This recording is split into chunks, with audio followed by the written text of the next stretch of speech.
and it didn't happen. Now, hello and welcome to Jarviskjir Mind Over Matter. Oh, I forgot to. I flew under mute. That was even more. Wow! How many sessions of a D&D stream have we done, Ian?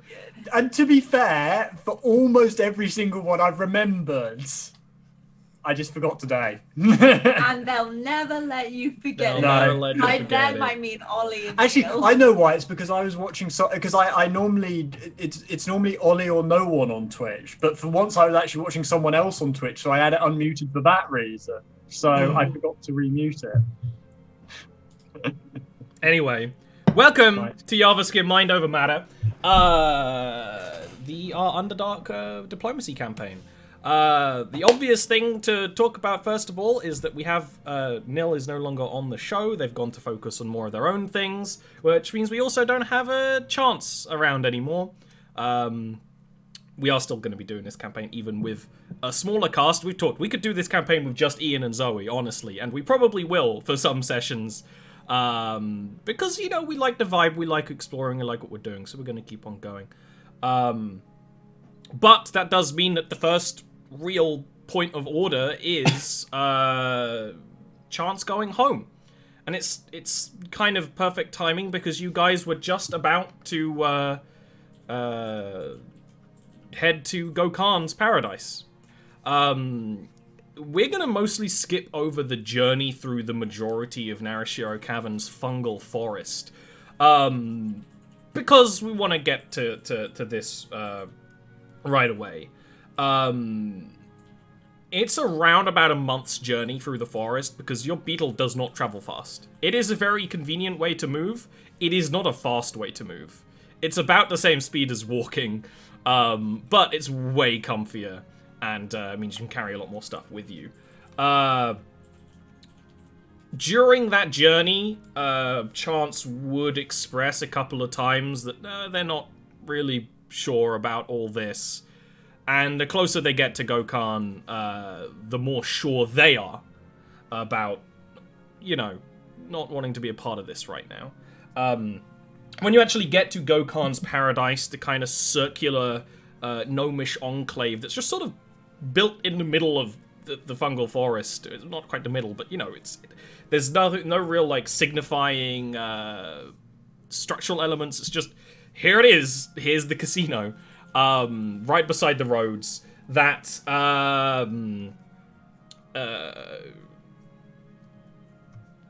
y'all will stop.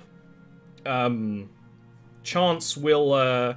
And Chance will pretty much say their goodbyes, and it would be discussions you guys have been having for a little bit. I imagine Ocean's probably already done the mum talk, mostly. I support your choices and your decisions. Exactly, right? But there will be a little bit that Chance says before they completely go, like as they're getting off the beetle. And it will be a, more or less along the lines of, I'm not built for the kind of things that you guys have been doing. And this is mostly to Ashal and Ocean. Not so much to Tumulus. And Chance's purple goblin fingers will like fiddle with the symbolism on their tabard. The serpent. It's a winged serpent. And they will say that fate moves thickly around you two. I don't know if that's a good thing or a bad thing. But it's not my thing. I'll be here, I guess.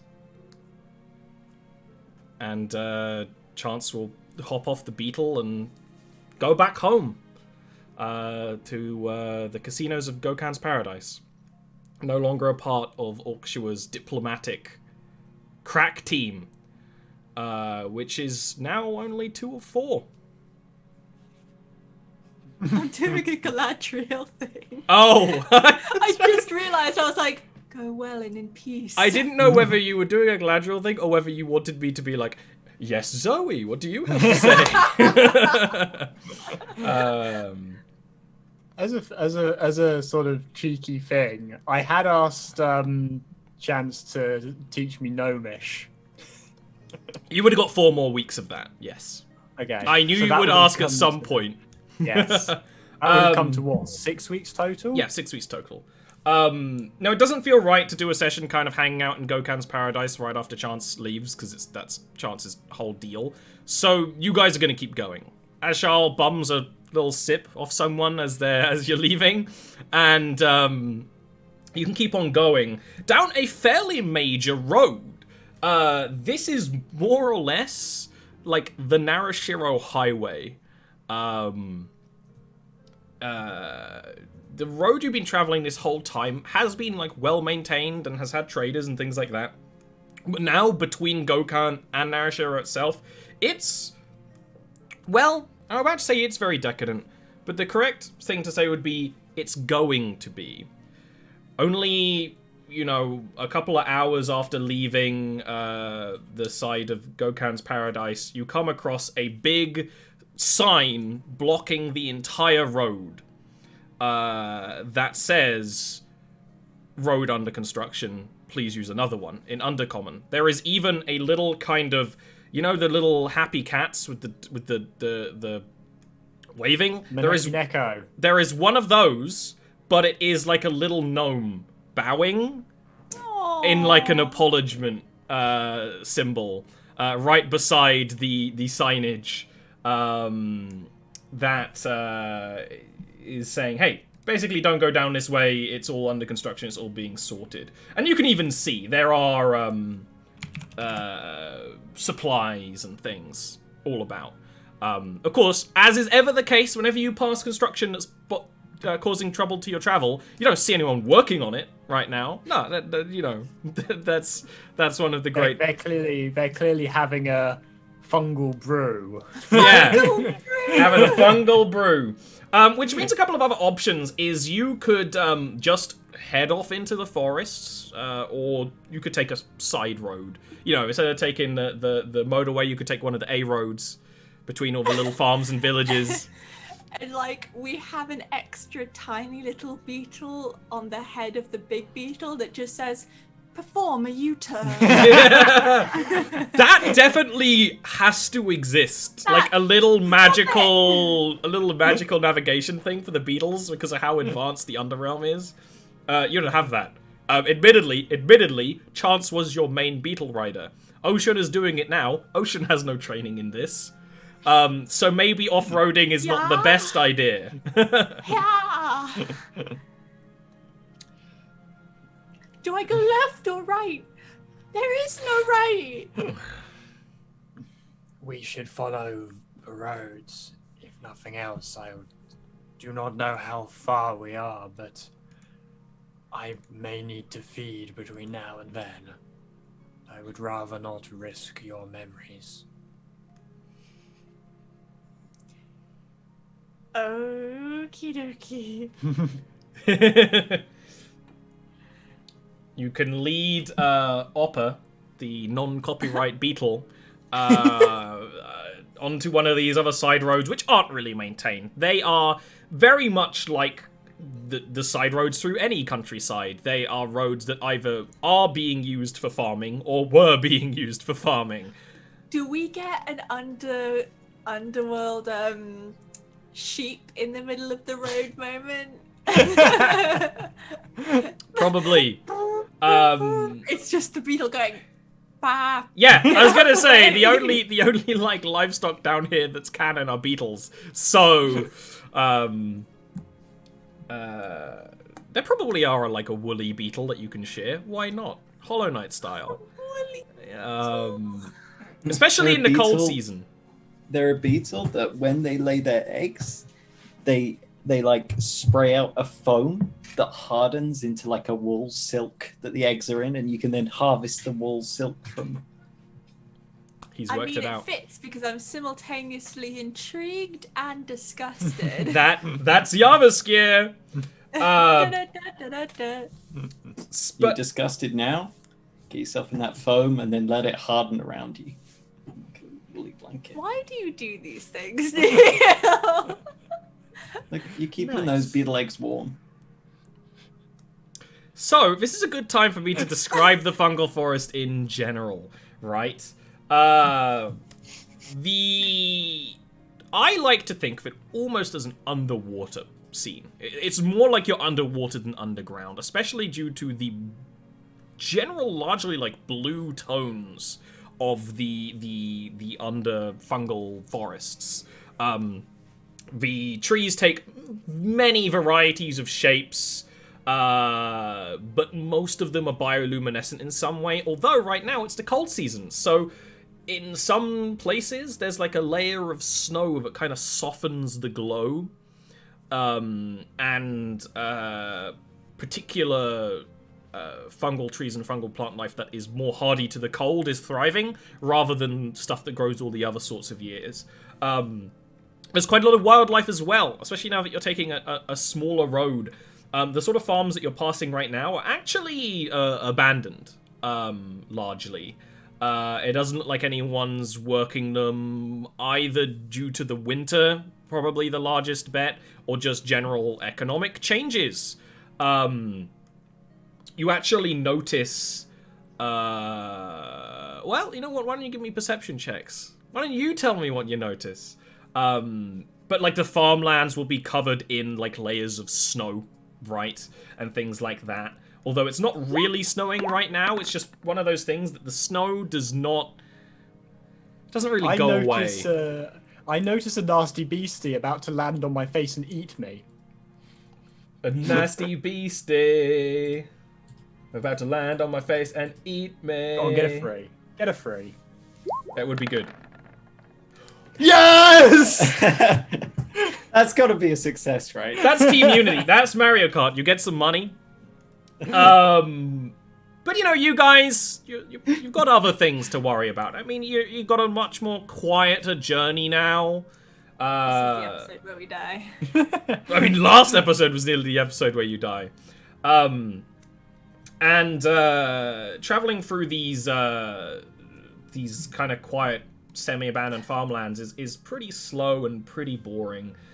And you don't have the music maker that you used to have on the vessel, playing little songs. All you have is the slight creaking of the palanquin and the kind of chiming of the little crystal ornaments clacking against each other, and the harsh breath of both Ashal and Tumulus together. It's not the most pleasant combination of noises.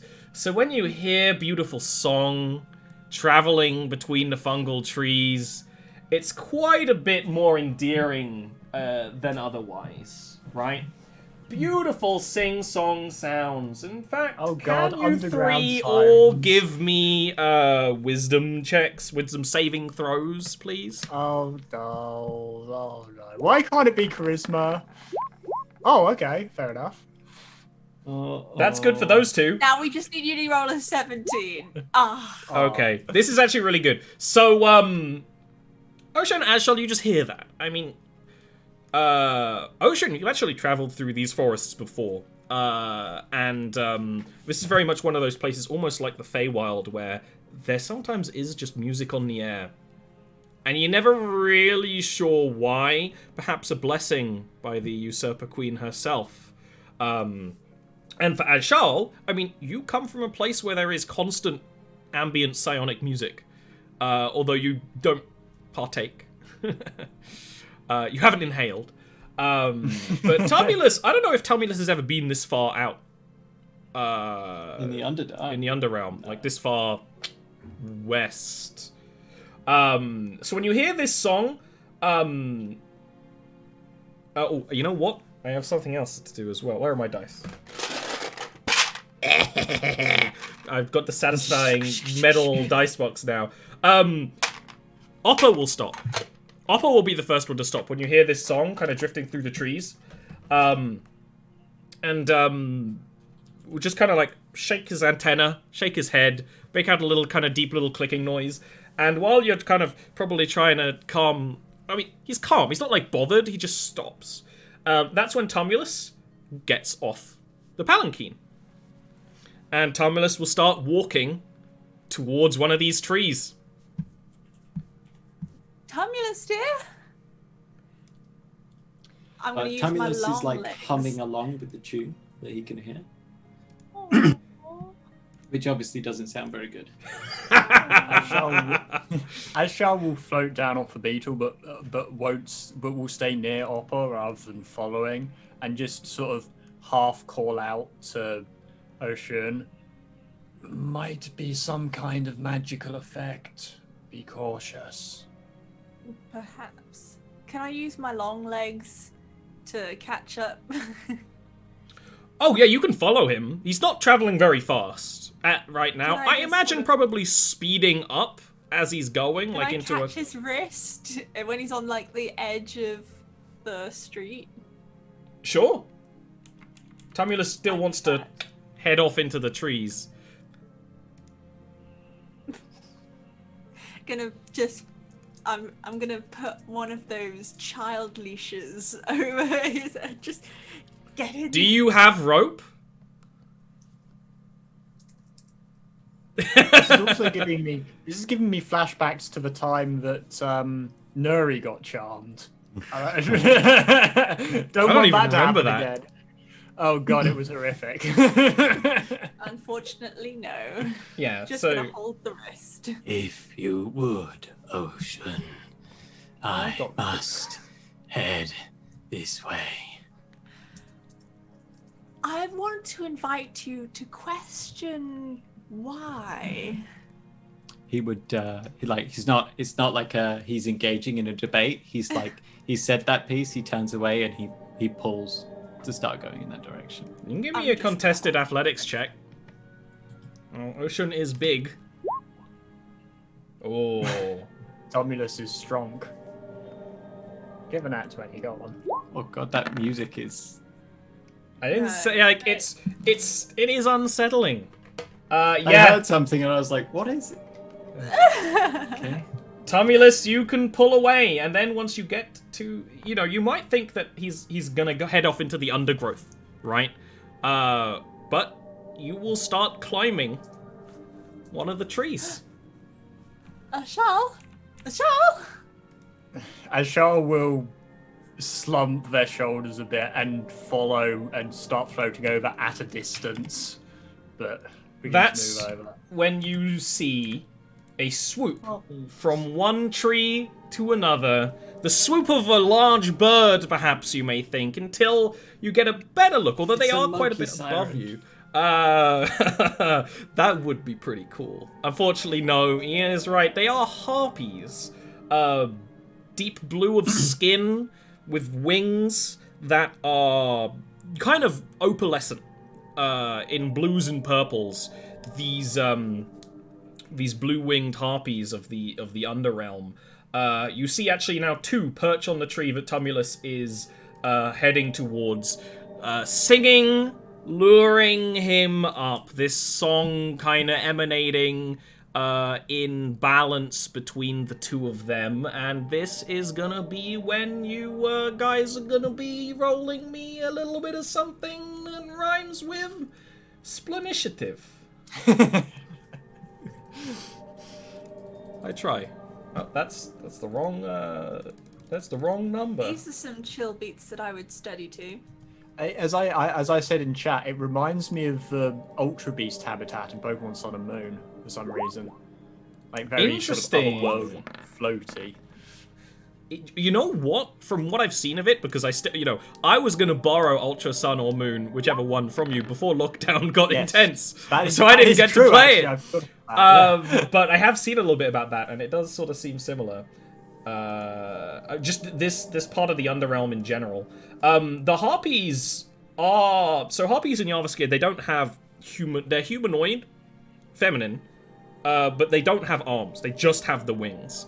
But these ones are also wearing clearly stolen silks and jewelries and anything shiny that they're interested in. Imagine putting on a necklace when you only have wings.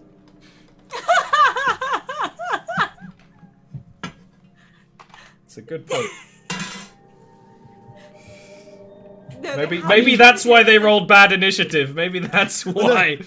my image of them now is like the necklace mod has to be far too big for them to be able to get it on the head. So they look like it's like a child playing with their mum with like the jewelry of their parents. They're really big. That vibe is kind of what you get from these harpies, because they kind of, you know, they're wearing kind of usurper elf Narashiro clothing, but like, you know, it doesn't fit. It doesn't, you know, their bodies don't work with them.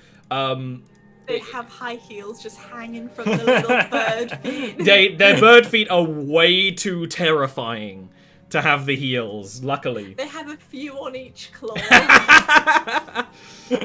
Ocean, you actually get the first action. These two up in this tree are singing to Tumulus. Now, you and Ashal, the singing is no longer is not doing anything to you. You didn't even hear you heard it, but you didn't even get the magical effect.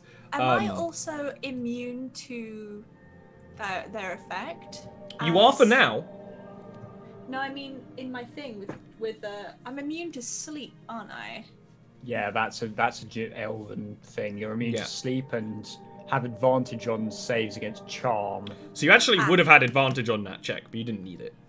We'll just pretend that I did. Yeah, I forgot that you get that. Elven ancestry is so easily forgotten because it so rarely comes and up. it also doesn't really super fit the lore of Jarviskjir. Yeah. You know what isn't forgotten? Your mama. Elves don't sleep. Elves don't sleep, indeed. So what would you like to do, Ocean? Sorry, just making your mama joke. Yeah. This tree is 30 feet high. They are perched 30 feet up on the top of this fungal tree. And you know, it's not just here's a Mario mushroom growing out the ground. It has limbs and gangly bits that trail down and snow that's kind of crystallized and icicles on it as well. That's a dope shroom. It's your turn. I would like to try and rush forward and spoil everyone's fun by I want to, I guess in a way, grapple Tumulus. Grapple. I care about him so much. I need to stop the charm. What's his name? I don't know who that is. Forget about it. And yeah, I'm not gonna bonk him on the head just yet. Thinking about it. Bonk. Go to horny jail. This isn't as the song isn't making Tumulus horny. He doesn't have that capacity. Harpy's song has made other characters horny. Indira being the one I remember keenly. But was that the Harpies or was that Indira? Let's. So you want to try and grapple Tumulus. That is another athletics versus his athletics. Oh. Why I mean, didn't I put anything into athletics? You technically- she is big. You technically got the same roll. Yeah, the thing about being big with athletics is that as a DM, there is like your successes mean more, but it doesn't affect the grappling, unless something else states it. It does mean you can grapple bigger creatures more effectively, though, which is cool. But yeah, even though, you know, you kind of took some of the strength out of him, you're trying to grab Tumulus as he's trying to climb up the trunk, like trying to wrangle like a toddler who's got away from you and is trying to climb the curtains. Time to go home. You would realize that it's fruitless, especially without potentially damaging Tumulus. That would be your action. Oh. You might have any. Do you have any bonus actions you would like to do?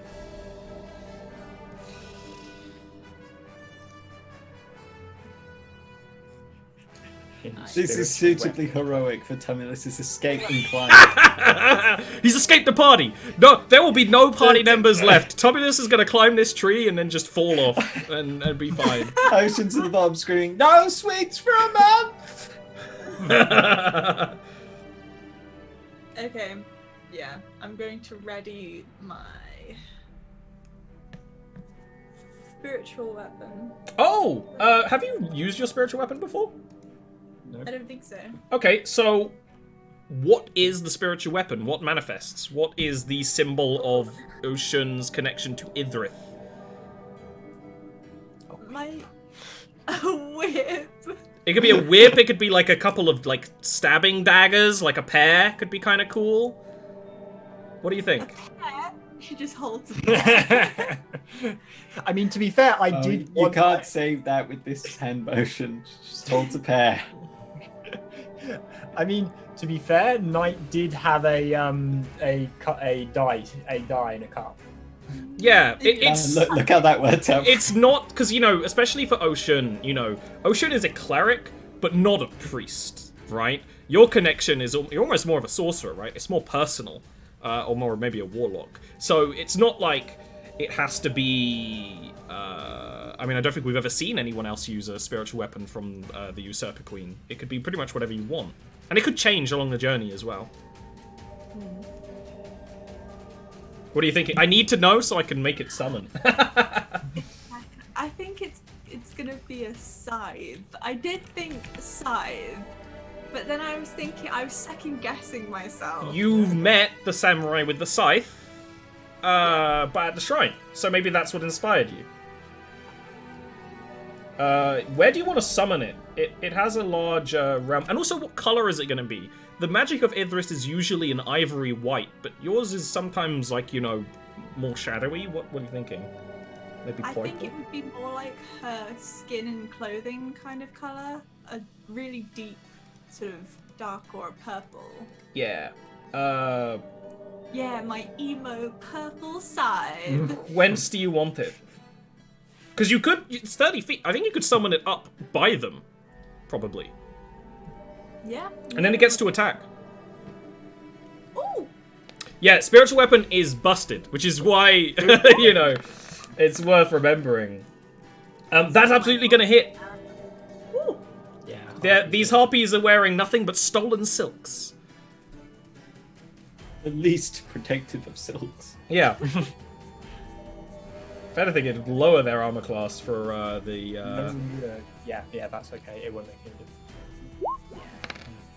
Okay, that's actually pretty powerful. The harpies that are singing as a pair, your scythe can kind of like apparate and like swing as it does. Yeah, it's sort of spinning. Kind of got that sheen of the, where Ocean's color has that very like pregnant glow, like in the air, and that like snaps both harpies out of the song. The other one that isn't hurt very quickly returns to singing. But that one kind of like shrieks they're out and... of rhythm and they're like, gotta get back into the tempo. Kinda. And it will ready its wings and kind of like look down and let out a shriek. A shrill sound. That's your turn, Ocean. As Charles, what are you thinking of doing? As Charles, still looking a bit grumpy over this entire situation, floats forwards, and the mental expansion sort of radius thing that people feel in the area happens, and I am casting Acid Splash on the two harpies as they're next to each other, and I finally get to use it. Wow! It's just acid attacking them. I know it materializes, but I did just imagine a Shal going. Well, that's what Flef used to do. Flef spat poison at people. True. Yeah. They're both gonna fail. They're both gonna take that acid damage. So no one would actually see anything, but the harpies would react as if they had been splashed with acid. And it's like one of those weird things where if you think something has happened, you actually have the effect on your skin, basically. Oh, it is a true... It really is that they feel the pain of being bathed in acid rather than there actually being something. And it does actually start to apparate like on their skin in small little blotches. Yeah. Okay. How horrific we watch them melt without any acid. Tumulus. How hard am I simping right now? You're still simping. They're still singing. You use the... It's at the end of your turns you make a check. Right now, you are trying to climb that tree. Can you give me an athletics check?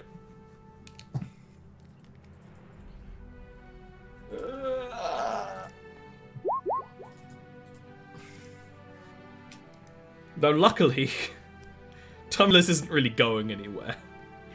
You know, you're pulling on the branches and then all the snow comes off of it, which makes the weight completely change, so you kind of like slide back down a couple of feet. And it turns out you're actually in a peanut skit. Can you make me a wisdom check again, Tumulus?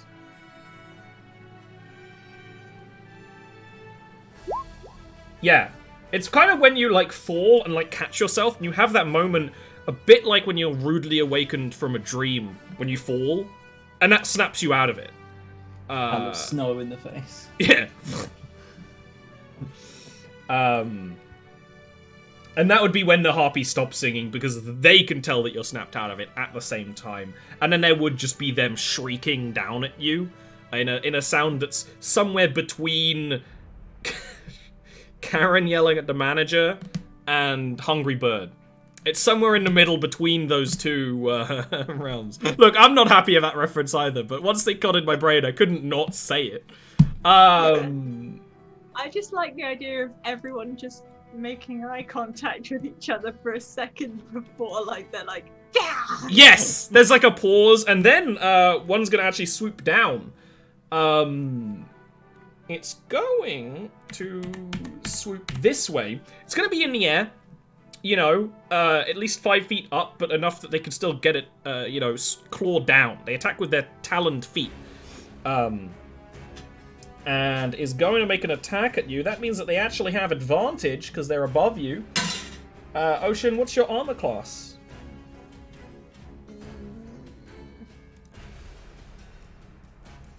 It is 14.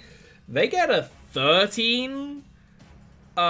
You can just kind of move out of the way before the harpy gets a proper strike at you. This one is actually going to do much of the same. The scythe is just air, right? They can just travel through it.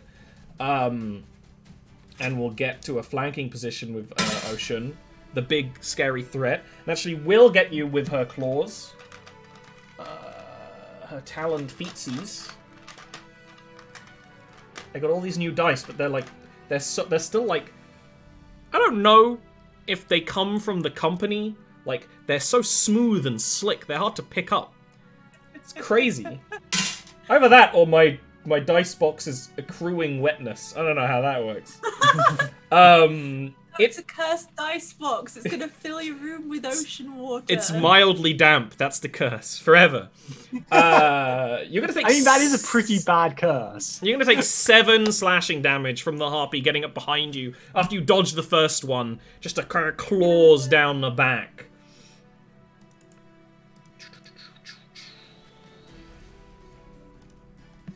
And you guys didn't even realize the other harpy. Oh no. The other harpy. Oh god, there's a harpy coming. Oh lord! Harpy has approached very fast. Very fast. Going for the beetle. It is just sort of swooping. No, the beetle is just like doing some anxious tippy taps. It doesn't really know what's going on. This makes the palanquin creak and sway from side to After I side. find silks. No! Ocean, it's actually your turn again. Just gonna try and like pull back the scythe with the hand, like she's like a beginner yo-yoer, and try and go for. Oh right, I can actually give you control of the scythe. I forgot to do that. Ooh, this person. Which one was it? The one on the left or the right? Right. Okay. Yeah. If you do it there, it can get advantage. It doesn't give advantage, it only gets advantage. So you might as well do it here. And then re-roll with advantage. You said that. Oh, classic. Should I roll again? Yeah. Yep. Better. Always. With advantage. By 1. We'll count it this time. Just to save the energy. That will be a hit. Hey. It's actually really big damage. Bonk. And it's Big creepy too, damage. because the scythe can kind of like, it goes through them. So they're like, and very much confused. Being attacked by something ethereal, I do essentially. like the idea that it like spins really fast and then like slows and stops and then spins back the other way, and I just like that. I just in my mind have this image of just Ocean catching it, but it's that really satisfying like kind of heavy thing landing. Yeah, in the like hand. Kratos' axe in the new God of Wars. Yeah, absolutely. That's only a bonus action.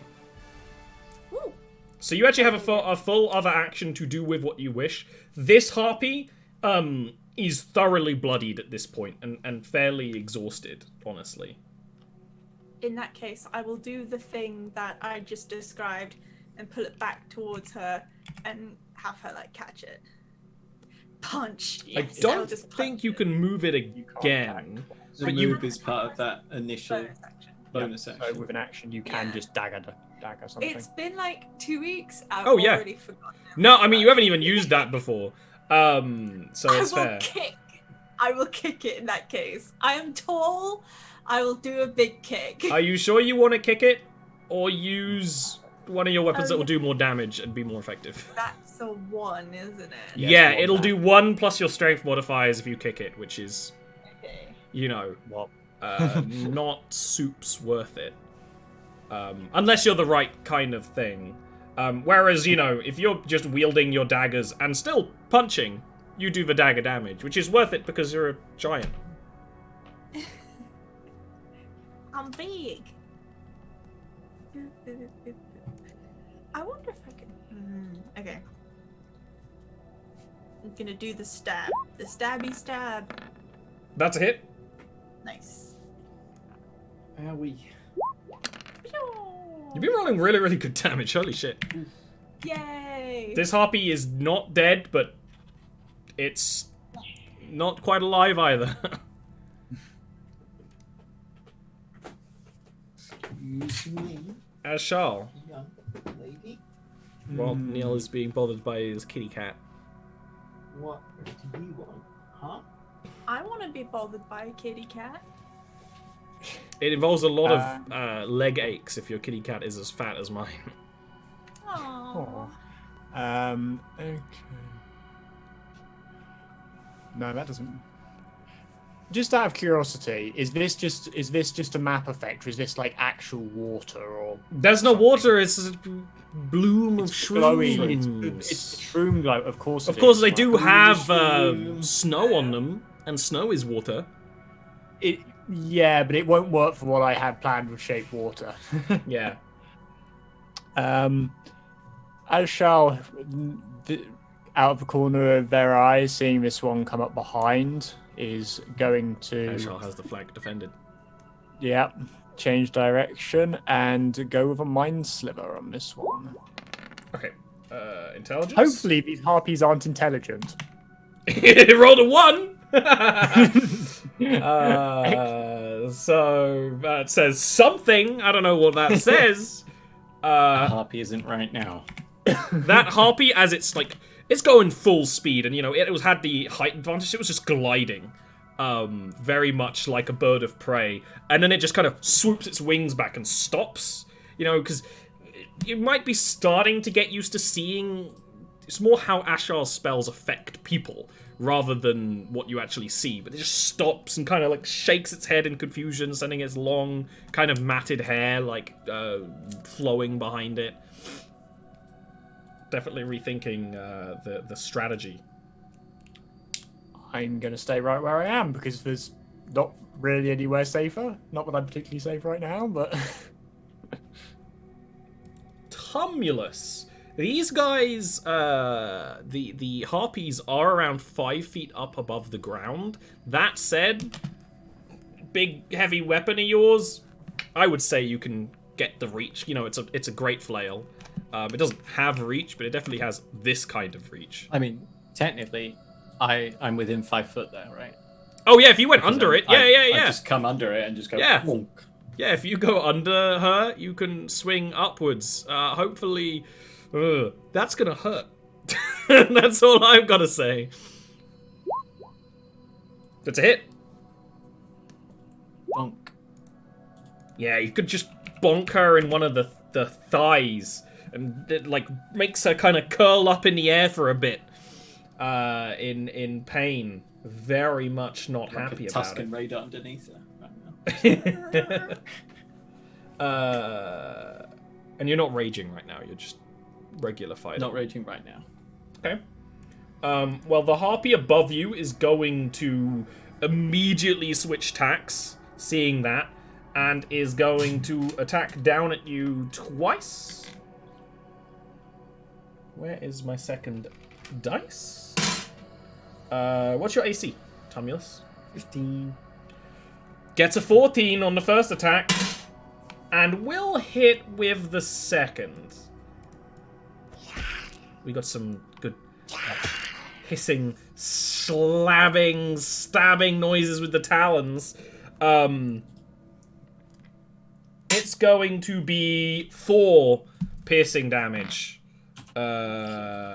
As they kind of manage to just kind of, it's swinging down at you. It's not a particularly organized form of fighting, but also makes it kind of hard to dodge and deflect because it's just legs slicing away at you. Big owl legs. This one, these guys aren't so owl-like. There's definitely, you've encountered owl-like harpies before in other places of Jarviskjir. These don't really have a direct parallel to any living creature of our time. Unless you have an idea of what an underrealm harpy would look like. The one to your right, Ocean, is going to swing at you, attacking with all it has. It's bleeding, it's panting. It fails. It fails at attack and actually lands on the ground, kind of bringing its wings around it, very much full-bodied, panting. Oh, it has just enough movement to get to Ashal. It's gonna get up close. And it's gonna hit. Surprende. Well, he knew it was coming. That's gonna be 4 slashing damage.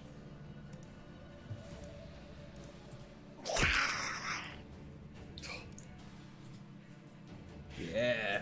Catches me off guard every time. Well, it would. They're definitely, they're loud. They're panting, hissing. Yeah, maybe they do have some bat-like features. They definitely have feathers. And the feathers, like I said, are kind of opalescent and probably fetch quite a high price among people who don't have any issue with... oh no, Ian and Zoe are frozen. And on a good Ian face. We can Somebody screenshot that We can face! capture that one. If Ian ever becomes My a streamer, screenshot that's a doesn't seem to work. grumpy... That's a good grumpy That's emote an emote for the future. right there. But yeah, they're kind of blues and purple. Ha! Ah! It's kind of blues and purples. You know what this is, Ollie? You know what this is karma, because you said we could just run it with Ian and Zoe. Now it's just the Neil show. And karma was like, no. Ian's had some internet problems all day, so whatever. We kind of knew it would happen. It'll come back at some point. For now, it's Neil just the top of our heads for some reason. Why? I don't know why it did this. It's pretty good though, I gotta say. It's quite amusing. It would have been their turns next, so I suppose it's just us for a bit.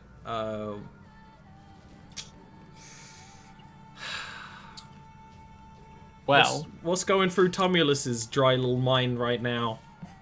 Tumulus does have dry mind, but alternatively, that means it's definitely not a smooth brain because it's so dry. It's extra. It's got more wrinkle. It's got cracks. He's galaxy brain. It's like smooth brain is the most stupid. Above that, wrinkle brain. Above that, extra wrinkle brain, and above that, cracked brain. Yeah. He's galaxy brain. Yes. Sure. It figures. I don't know if that completely checks out. You know what? We're gonna take a little break while this fixes, because this is gonna take a little bit. Good. We'll see you in a bit. Ah!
Hello.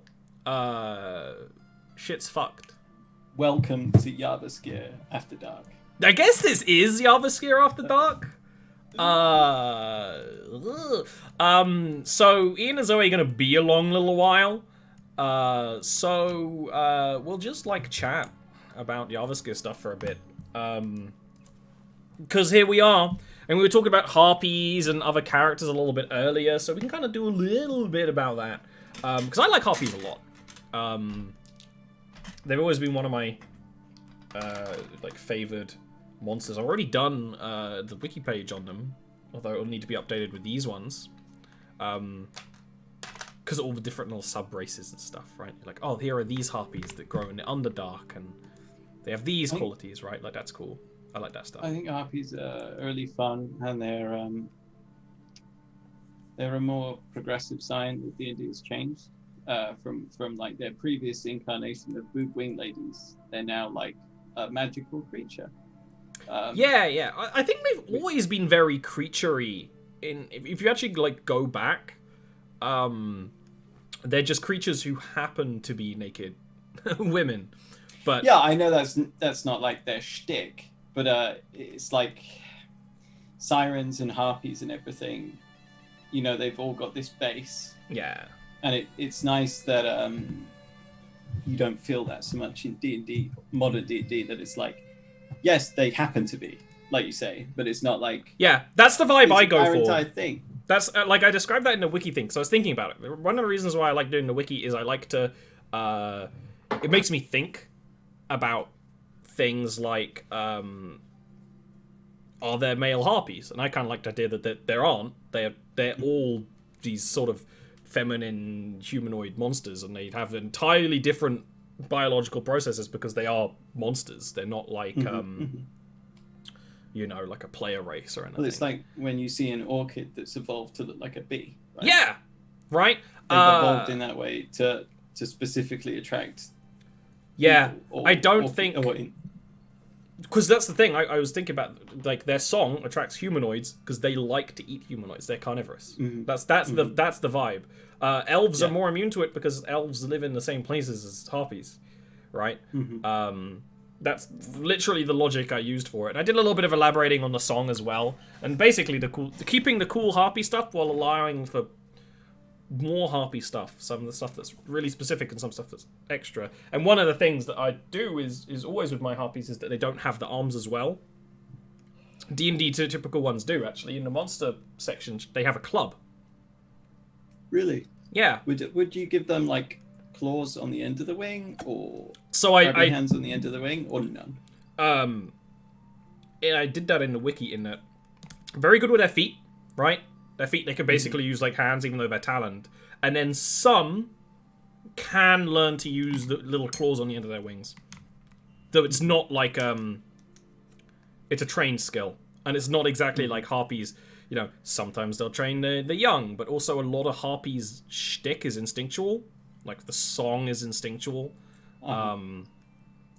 So, it's a maybe. I was looking up for the typical D&D legends, and some harpies use bows. In like, favor in D&D. Like, with their feet. Really? Not even with their arms. Yeah, because D&D itself is kind of flip-flop between them having, like, arms or just the wings. I like just the wings. I did the same question with Aarakocra, where I was like, oh, do we want to have arms? Do we want them to just have wings? And, like, I think we've settled on them. They are humanoids plus wings. I recall them having arms, yeah. I think the thing, it makes a lot of sense for, like, a harpy, which is a semi-intelligent creature, let's say. They're monstrous. To use a ranged weapon. Because their greatest benefit is that they can fly. Yes. But that might not necessarily be a bow, for example, because bows can be kind of difficult to make, and if you don't have hands as well. And I actually agree with that. But, like, they could drop a rock on an adventure. They were going to drop rocks on Ocean, depending on what Ocean did. Like, drop it, or just, like, throwing, just a freaking hurl, right? Yeah. Of course they would. Why wouldn't they, right? Yeah. There's a lot of strategy that harpies sort of would use, but at the same time, a lot of it goes out the window when someone's actually strong enough of will to resist the song. I think is the case with harpies. I think they have their lure, and it would usually work. But you guys are stronger than the average bear, and then they're like flail, right? That's kind of the strategy I think of them, unless they're being like led, which is a whole other thing. What's their intelligence score? In D&D flat, it's 7, so it's a -1. Okay. So they're not like, and in regular D&D they speak common. In Jarviskjir they don't. Oh, okay. In Jarviskjir they kind of just speak their own. Doesn't really make sense that they'd speak common, really. I mean, it does. It does in Faerun because there's like, oh well, there's like some communities of them and stuff. But I think I think as a monstrous entity, I like the idea that like no, you can't speak to them. Even if you understand them, like if you learn to understand their songs, I put in it's like it's different between like every community in the forest as well, and like every family. Yeah, so well, it's not really going to be useful. They're not part of the humanoid community that exists currently. That all have adopted common as a means to communicate. I think a harpy make sense for them to learn common. I think a harpy could. Sure. Yeah, I think harpies definitely could learn it if they cared, but why would they? Like, there's no not much purpose for it. It's not like you ever use because their songs work through different languages. It's not like you would ever use it for hunting or anything. Other than maybe learning what a couple of words mean, just to work out what your prey is doing, which I think they probably could do. I think they probably understand, but don't necessarily speak a little bit. You said that you think that they'd have a totally different or a different biology from. So are we thinking like, do harpies lay eggs? Do they not? Yeah, harpies lay eggs in Yarv. And are you thinking like self-fertilized eggs? It's so I went through this. I went through this when I was thinking about it. There is so harpies kind of have a shamanistic magic, right? It's kind of instinctual, and there is a minor ritual that they can do to kind of like a Sari in Mass Effect to share like genetic information and variants with each other, and then they lay more or less self-fertilizing eggs. Although it's not a 100% process because they lay fairly large clutches, and they're not the highest thing on the food chain, which is a whole other thing. So that was the vibe I was having. I was like, okay, they are a creature that is. They have this natural magic, although I'm calling it pseudo magic because it's not like they really know what they're doing. It's like instinctual, and it's not like you could counter it either with a proper spell. Other than there are spells you could use to counter a harpy's magic, like the silent spell, but you can't like counterspell it, right? So pseudo magic is a whole thing I've been trying to think about for explaining things, and so they actually this like instinctual shamanistic magic is a thing that harpies have, which is kind of inherent to them their whole time. And I not to go onto the origin of them, but for some like monstrosities or D&D creatures, like, oh, they have this origin because they were created. I don't really care or think that like is a thing. This is just how they are and how they always have been to me. They're probably a very old creature. It hasn't changed much. You don't really have to adhere to like the Faerunian legends, etc., etc. But I mean, it is interesting to think how they'd come about. But so in this combat alone, let's say they have an int score of 7, so a -1. So then they're stupid, but not unintelligent. Yeah, I mean, a lot of common folk in the world have a 7 intelligence score. Yeah, they're not bright, but they're not really that dim, right? A -1 intelligence score is not a huge. No, it's not bad at all. It's not a huge problem, which is why they could very easily strategize and do all sorts of things in these combats. I mean, the strategy of luring someone to climb up a tree as hunters is pretty good, because either they get you up the tree and then they kill you, or you realize what you're doing and fall down and die. So like, so what I'm thinking now is, are we likely to see harpies run away now that one of their compatriots has been killed? The rest of well, the others are a bit wounded. Good question. I think, I don't think harpies often do run away because I don't think they expect to lose fights, if you know what I mean. I suppose being think an ambush predator, you tend to kill everything. they overkill or yeah. They I mean, they're extended carnivorous fights. Yeah, they're carnivorous, quick fight ambush predators. I think definitely sometimes they could run, but I don't know if you would ever expect them to run every time in a fight like this. Because that's one thing I was wondering about when obviously we killed one of them very quickly in terms of damage, and then They're still alive, actually. Oh, is it? I thought one of them went down.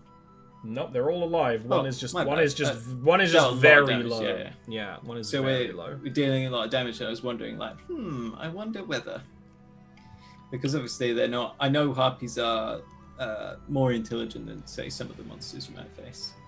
Yeah, because it's the difference between being like, you know, like a dog or like that eelhound. That eelhound ran away because it can recognize it's not worth it and it's outnumbered and it wants to go and lick its Yeah, I wounds. mean that's an animalistic. Yeah, intelligence, whereas isn't I it, where think it's like survive. I think harpies, oh, you killed one of our number, you die. I think is probably more often what they think. But I mean, if they did want to run away, they'd be very good at it. They can just fly. Yeah, of course. Yeah.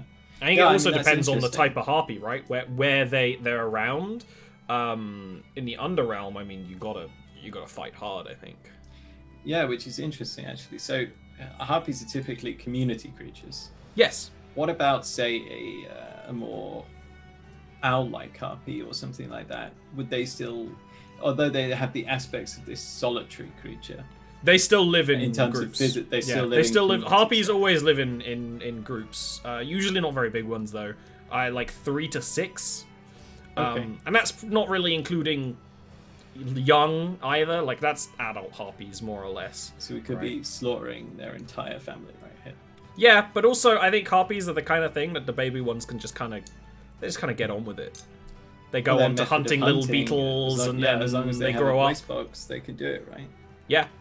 Yeah, because in, I think the rules, it's humanoids and giants. But I think their song works on everything. It's just designed for humanoids in Jarviskjir.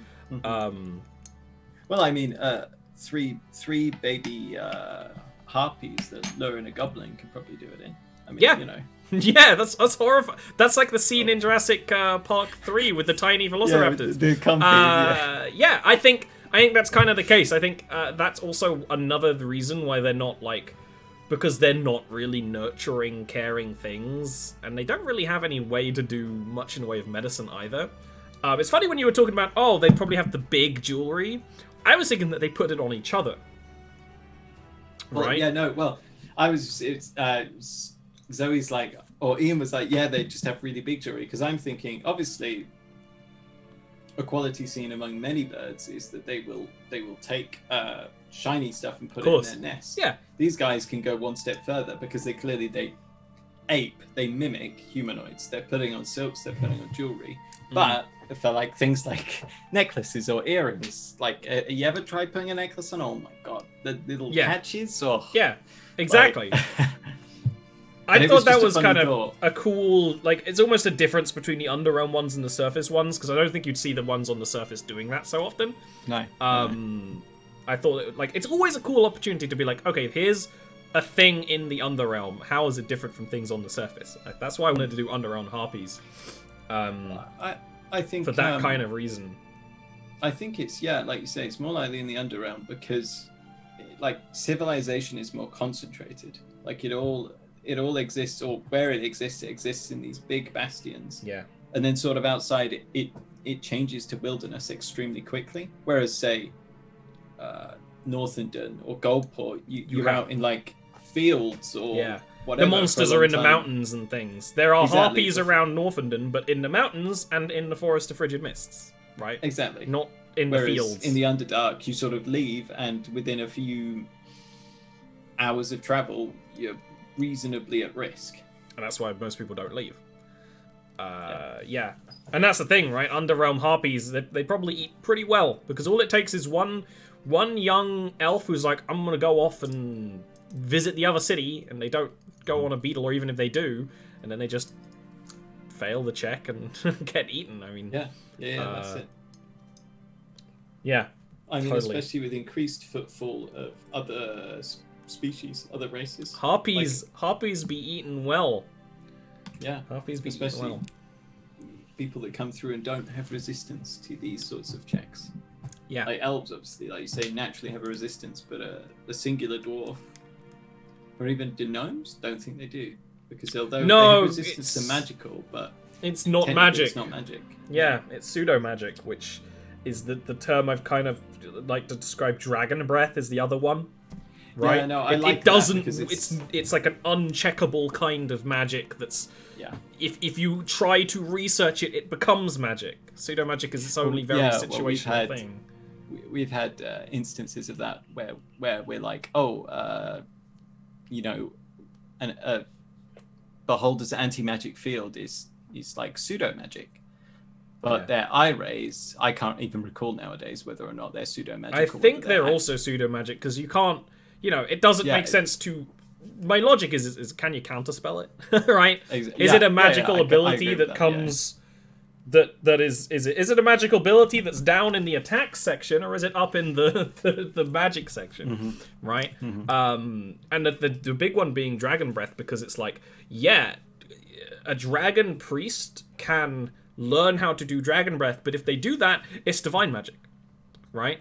To study it becomes something else. And Harpy's Song is the same kind of thing. Harpy's Song is one of the reasons why I started thinking about it, because it's like, no, it's clearly supernatural. And it's, in a way, anything supernatural is magic. And it's innate. It's natural. Yeah. Some harpies can learn to be better. Harpies working in unison to sing a song together, that's them learning to do that. That's not an innate ability. And I also played with the idea that there are probably situations where some harpies get really good at the shamanistic magic and then can do all sorts of things. Almost like a bard or a shaman. And then to me, that's where they're stepping more into.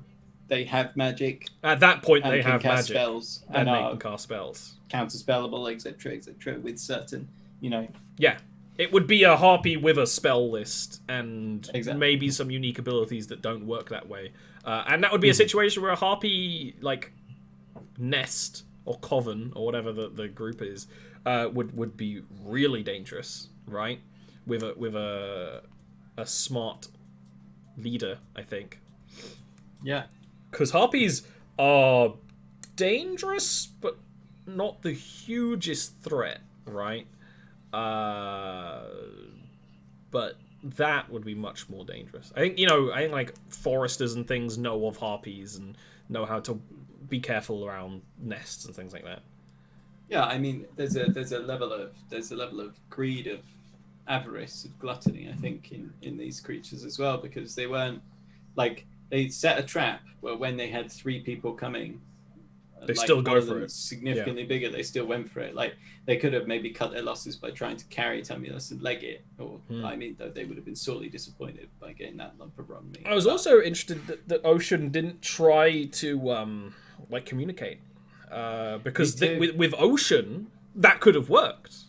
With Ocean's very natural mummy vibes, that could have worked. I was surprised, given what was done with the shock lizards. What do we call them? Yeah. Maybe the harpies aren't as cute as the shock lizards. Come on, fix yourself. Fix yourself. Yeah, well, the harpies aren't as cute, but they're more humanoid. Yes. It's interesting where Ocean picks the battles. But then maybe it was just too soon to too soon, too much, too monster, right? The shock lizards are. I mean, I don't remember whether they actually are beasts or whether they counted as elementals, but they're tiny little creatures, right? They're cute little beasties. They are. Harpies are monsters, categorized as monsters, right? With huge rending claws as well. With huge rending claws that want to eat you. Whereas the shock lizards, they shock you to get you to go away, or pass out, and then maybe they might eat you if you pass out, but it'll take them a long time. Toes. Yeah. exactly. Fingers. Because the shock lizards actually they dealt non-lethal damage with their lightning. It was in the stat Yeah, block. you told me that. Because they're they're not Monday afterwards. they're not trying like it's a huge amount of like static energy, but they're not It's like trying to kill you. Tased almost. Yeah, it's something to do with the ampage. There's like a certain ampage of electricity that's like it will kill you, and anything below that your body can usually take. I don't know the specifics, but it's one of the reasons why I thought it was a neat encounter because like, yeah, you mean. Yeah, well, we were like, oh shit, we're about to die. And you obviously were like, they're going to get downed non-lethally and possibly fail in shame, but not actually really suffer any significant... Because there's like other soldiers in the building that could go and get you out, and then you would be the laughing stocks of the whole, the whole diplomatic reserves. Oh, it looks like their internet's starting to come back. Oh no. Yeah. Whomst knows? Whomst knows where this campaign is going? Yeah, well, so we're headed diplomacy. We're headed to Narashiro now for... There was a specific mission that I didn't pay too much attention to because Tumulus is sort of drifting along. They are looking for the disappearance of Spiderkin. There was a sudden influx of Spiderkin population and then disappearance. Spiderkin not being Driders, being a species of intelligent... I think I fought and killed some on the surface. Yeah. It's kind of... It's Spiderkin are kind of... Yeah. There's kind of a couple of D&D creatures that I've merged together into the Spiderkin in Jarviskjir to be like, okay, they are more their own thing. Probably I didn't fight that exact creature, but something it is a similar Spiderkin, yeah. Leading like giant spiders, and it's giant humanoid spider, right? That's the vibe, and of course that's very Ocean's thing because Ocean cares about all life, but especially spiders and spider people and the drow. So it's bait. It's bait. Like, do you want to care about the dwarves? Do you want to do bait, or do you want to do like your actual job? And so Orkshire doesn't get fined. I didn't. I didn't vote on that obviously because it's not really. Tumulus is. Yeah. Just I don't think he'd care. I think if we still had Will, you guys might be doing a dwarf plot right now. Yeah, I think that might have been the case. The Duros stuff. But that's my own personal penchant coming through there. Of course, I'm gonna like it because I've been to that exact location, I think. In another campaign, yeah. Yeah, exactly. And it was interesting, and there was a lot to learn there as well, which was fun. And I think it would be cool for people watching to learn as well, because Duros is something that we've seen really maybe shown up in every campaign connected to the Underrealm. There was Torum in Narashiro Nights. There was the ones that Shelby's character adopted at the end of Everhold. But we've never explored the actual what are Duros? It's just accepted. Yeah. And I'm not going to spoiler it, but as someone who knows, actually there's a lot to Duros, and a lot of people will be like, oh, wow. Yeah. Wowza. Interestingly enough, at the end of Narashiro Nights, Yuna was basically invited to be a part of it. So Yuna Deveskos in character absolutely knows and is probably, a part of the whole thing, which is interesting. Well, I mean, that seems reasonably in character. Oh yeah, for sure. A character trait is investing souls into objects, right? Yeah. As an artificer, because Deepspine showed up in that campaign as a NPC that they sort of helped and stuff. It's pretty cool. I mean, the thing is that plot point is still going to be there after you'll deal with this. Yeah, one. Of course. And then you can it's what do Ocean and Ashal, what does Ocean really want to do is also the other thing, which could happen at any point in this campaign, because this campaign is really Ocean's campaign. Despite arguing it as Mind Flayer diplomacy, we all know that Ocean's the lead lady here, and it's whenever Ocean or maybe Ashal is like, well, you know what, we don't want to do Orkshire's bidding anymore. We want to do our own thing, or even just for a break. Whatever that is will be very interesting. And as going to Narashiro, that kind of thing could happen, or so many things could happen. We don't know right now. I mean, Narashiro isn't necessarily a safe place for a Drider. Not for a Drider in the way that Oshun is. Yeah, being a Drider gives you like status, right? Mm-hmm. But there's also a much greater concentration of Driders in Narashiro. And also, Oshun is not a standard Drider. Oshun's appearance makes her aberrant. And basically, not to the point of there are Driders that are exiled because of how aberrant they are. Oshun isn't that much, because I think the other priests and priestesses are like, okay, we understand, but go away. Like, and especially considering the politics in Narashiro, maybe Oshun will get embroiled in that. You know, maybe Oshun will be like, okay, here's the church, here's what I want the church to be. Maybe Oshun will keep doing her own thing. Maybe Oshun will start her own Church of Love. Who knows? There's a lot of options. That sounds like a surefire way to be murdered, in my opinion, in Narashiro. Start your own church. Oh, for sure. It would be a big deal. As long as you get enough traction, though, you'll be a martyr, so it's okay.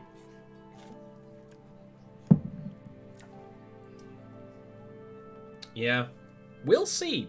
This campaign can go in a lot of ways, which is why it's, I enjoy running it, as especially because originally this campaign was going to be a war one. It was going to be basically the same plot but more war focused.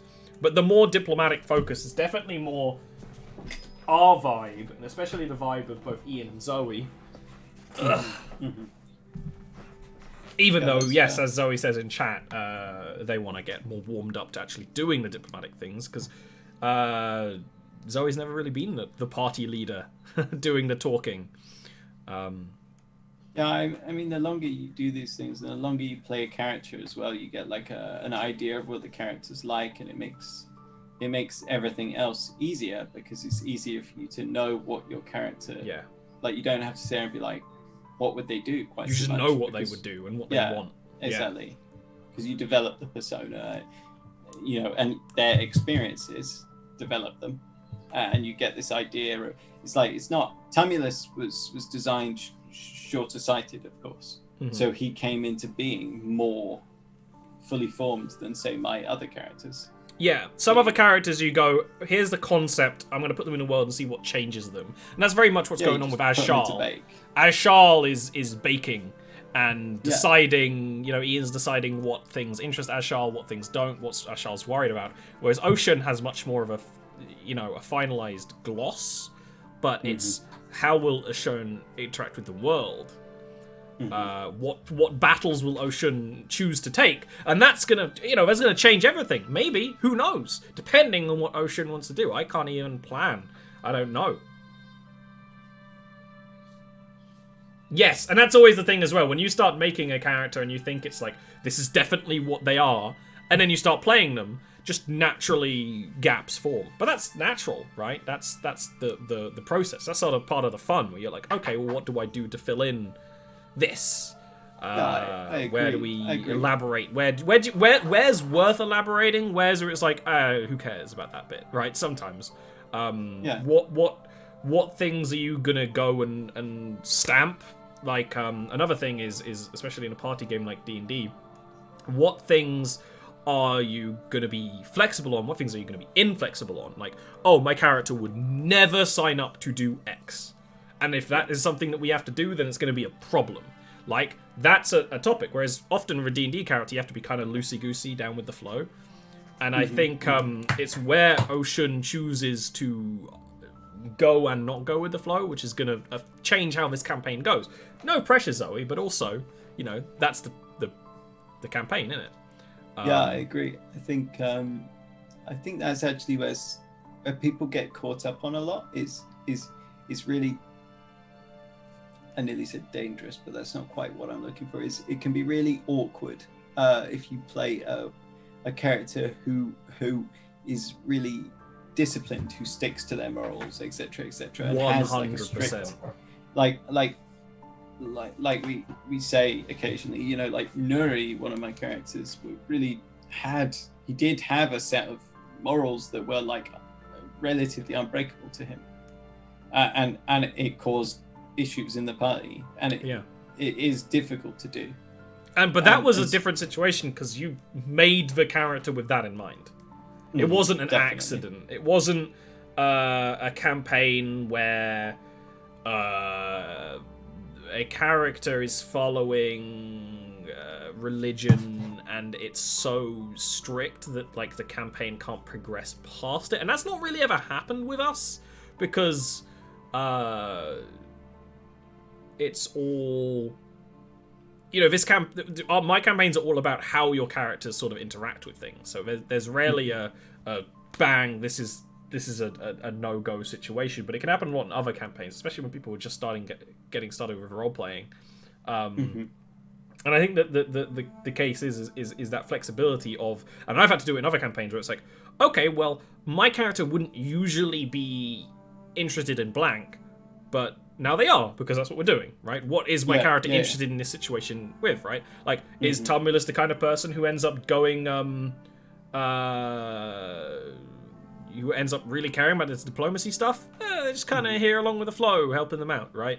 Rather than going, okay, Tumulus is in a diplomacy campaign now, Tumulus is a diplomat. No, Tumulus is just sort of going with the flow. And as Ian says, it's a difficult line, and sometimes you go towards being too flexible, but also that's kind of what I expect of you, Ian, and often, you know, your characters are rewarded for it, because you still do the you know, you still get your character fantasy and concepts. Yeah, I think there's I'm like of two minds of like, one, I think for like a game that's a show, it benefits it for you to be more flexible because it keeps things progressing.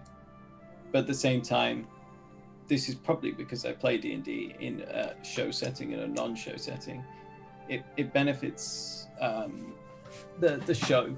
It keeps things moving faster. But at the same time, when you're off, so for an offline show, a non-stream show, if you are like, at what point do you put your foot down? Because it tends to be, at least for me, a more relaxed game, more relaxed environment. And I was putting my foot down over something, and he was like, actually, I just really don't want to. And I was like, oh yeah, and that's a different situation too, because there's doing it in character and out of character. That's true. In character, I think inflexibility is almost better on a show, because there's been situations in these Jarviskjir shows where your character's been like, this is not okay, and I want to change X thing. And it's not what the show was planned to be, but I don't plan my shows in that way either. Sometimes short shows are like, okay, here's... But like, if in this show, like I said, if Ocean goes to Narashiro and is like, I don't like any of this, we're going to change the city, that's what the show would become. I don't think Ocean would do that right away. It might be I want to come back and change the city. But in shows, I think that is good. In character, out of character, it's a different situation.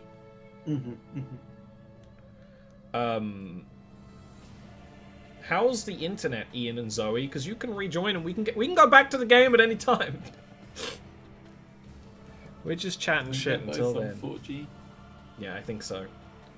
There is some epic music going on right now. Yeah, that's the thing. Ocean is a very interesting character. Everyone I've talked to about this campaign, it's Ocean they're interested in, which makes sense because it's basically Ocean's campaign. She piques your interest when you see her physically as well.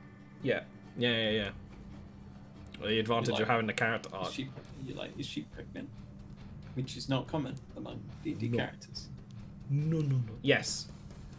Still dead. Fair enough. Yeah. That'll be very interesting. That's why I want to keep doing. That's why we said we might just do stuff where it's just Ian and Zoe. We have some other guests lined up. I have some guests lined up for quite soon.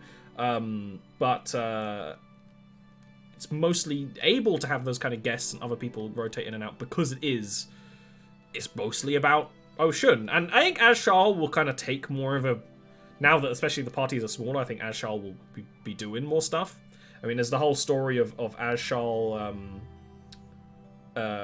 being a bit of a coward. and maybe getting past that, or maybe Ashar will always be a coward.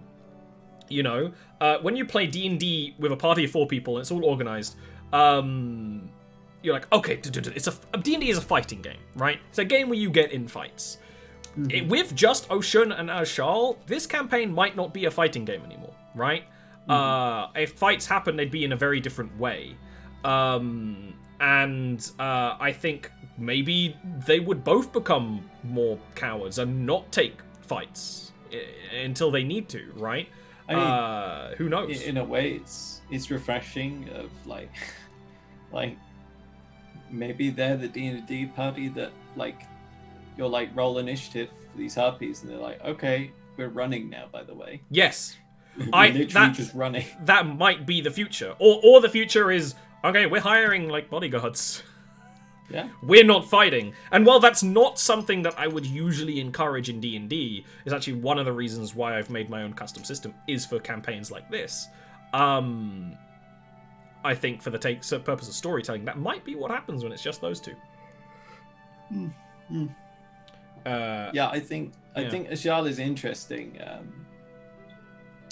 That's why Tumulus called Ashal a coward, and then patted him on the back and said, "You did like, you know, you're a coward, but you came to help us." Yes, I think that's a very important moment for Ashal. I think that's Ashal's like first like key moment, because Ashal both fucked around and also nearly ran away, and deciding to not do that saved Ocean and Tumulus's life, and his life probably, or what we thought was life. Yeah, exactly. You saved them from a perilous situation. And I think that's going to be very important. And I think in the future, this won't be a campaign where there's lots of fun little fights. So of course, it's D&D, and that might still be an element, but it also might just be those taking a very different form, where it's you guys are doing something else while other stuff is going on, or maybe you just don't start fights at all. I mean, it's why it's a good spiritual successor to Narashiro Knights, because that's what that party did. Mostly Rakath. Rakath just made friends with everyone. And we've already talked about how Ushun and Rakath are quite similar, just with very different vibes. Rakath was a schemer, and would make friends with everyone, partly because it made the schemes better, but also made less enemies. There are encounters and elements of that old campaign that were intended to be villainous, but Rakath just made friends. And I think Ocean is very similar to that, and it might deal... that's what this campaign's all about, is that kind of mood. And we'll see. We'll see. I'd be interested if Ocean loves like all creatures, all living things as her babies. Yes. But I'd be interested to see Ocean in a situation, or if Ocean develops an awareness of situations where babies will die either way. Yeah. Like would she? Who do you choose in a situation? More experience, is it like, Ashal and Tumulus might die, so I need to actually get serious to slapping these lightning lizards down, or will it be a paralyzed by decision situation? Yeah, and it's exactly what Zoe says in the thing, where Zoe likes fights where you can stand them down. I have talked briefly to Zoe about making a feat which makes like Ocean's magic non-lethal, which would fit as well. Like everything is knockout magic. That's one of the things. D&D is not designed for that. But arguably, like you say, you could literally just choose to deal non-lethal damage with everything. Yeah. It's something I may do in... No, it's not bitterness. It's literally... D&D is not designed for that. I've had a lot of talks with people who are like, oh, I want to play a non-combat character, but it's D&D, and that would be... No, in D&D, your non-combat character is in combat, doing combat. D&D is a combat system. Especially because we come from D&D 4e, which is a super combat system. But D&D in general, even 5e, is meant for fights, and fights where you beat up the enemy and go, ah! Yeah, all you have to do is look at the experience system. The original experience system, before they edited it. After Karnas and stuff. It was a kill stuff, get money, get XP system, you know. If we were if we didn't want to do 5e for this campaign might work better outside of 5e, although the homebrew was 5e and all of that sort of stuff. You know, in my custom system, there's more depth to role-playing out of situations. In 5e, okay, you role-play out of a situation, there's still going to be a fight, you just might be fighting something different. Usually is the situation. And there are other systems which are more designed for this as well, although I can never remember them. But there are other systems where it's like, okay, yeah, while fighting is an option, talking out... Star Wars is another good one, for example. It's like, yeah, you can talk your way out of most situations, but it's also a combat, you know, it's a space opera. So like, okay, there's going to be some blasting, but you can talk your way out of some situations. And that's kind of how I deal with 5e. It's like, there's always going to be some kind of fight, or something like a fight, right? Some kind of action. Yeah. But you can round your way out of situations. An example is in the Monday campaign earlier. Ian managed to get a crocodile to run away. But really that just pushed the crocodile further into a different situation. Although if there was no other... There were other characters in the water the crocodile turned to. If there were no other characters in the water, the crocodile probably would have just left. And it would have been like, oh, well, you know, you did it. That zombie down there. It's definitely an interesting thing as a DM doing D&D, which is, you know, the themes of your D&D, the kind of levels of balances you want to do, and where that sits is a thing that I think you should be conscious of. I was about to bring up what Ian's just said there, which is I have to admit I got the rosy goggles on when it comes to Stars Without Number. I think it's a system that works really well for being non-combat. But also, it's a role play really, really well-made non-combat characters that can be competent in combat, even though they might not want to be in combat. So that when the time comes, you have this beautifully well-fleshed role-play system or role-play character that can still hold their own in the combat that is short and deadly, so it doesn't feel boring. It doesn't feel like it's a drag on your RP time. It's like that is a point. Bang, bang, bang, bang, bang, bang. Okay. Stars Without Number combats are quite short, aside from in the ships. But in person combats in Stars Without Number. Stars Without Number is a great system, and that's why my homebrew system is basically Stars Without Number plus D&D plus elements from other things I liked. Right? It might even be a thing if the fucks give that like this campaign shifts to that system. If it's like, okay, we really don't want to, you know, it's going to be all other stuff. Probably not, but that's kind of my intent with that system is, okay, it's a system where you can roleplay it out other situations, but like D&D, if you get in a fight, the fight will be fun. And there's things for people to do in that fight that aren't necessarily combat. There are rules for playing more of a non-combatant. There are things like, oh, if you have good charisma, you can use that to dissuade people more, because it's not a class-based system, it's a trait-based system, right? And even things for like, you know, it's something I like about D&D 5e and Stars Without Number, kind of what you meant, is even if you make a non-combatant, they have stuff to do in combat that is fun. And one of the things that's cool about Stars Without Number is that you could basically have any stat alignment. And because it's my homebrew system, it's a system where you can't have good stats in everything. You just can't. And one element is that, okay, I make a charisma character. There is stuff I could do to still be like a good swordsman as a charisma character. You know, to play that kind of like cheeky bard.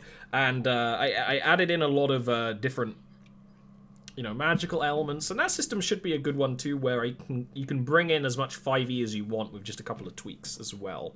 If you're like, oh well, I really liked this spell or monster. I nearly started testing that system for the new Monday game, and then I like totally forgot to do it. Well, yeah, and also it's just easier to run 5e every time. Yeah. Well, of course it's easy, and systems. I'm gonna say one. First off, before I forget this one, we've got new people, which 5e is easy to learn. It's not the easiest to learn, but it is easy to learn and play. Yeah. Yeah, I agree.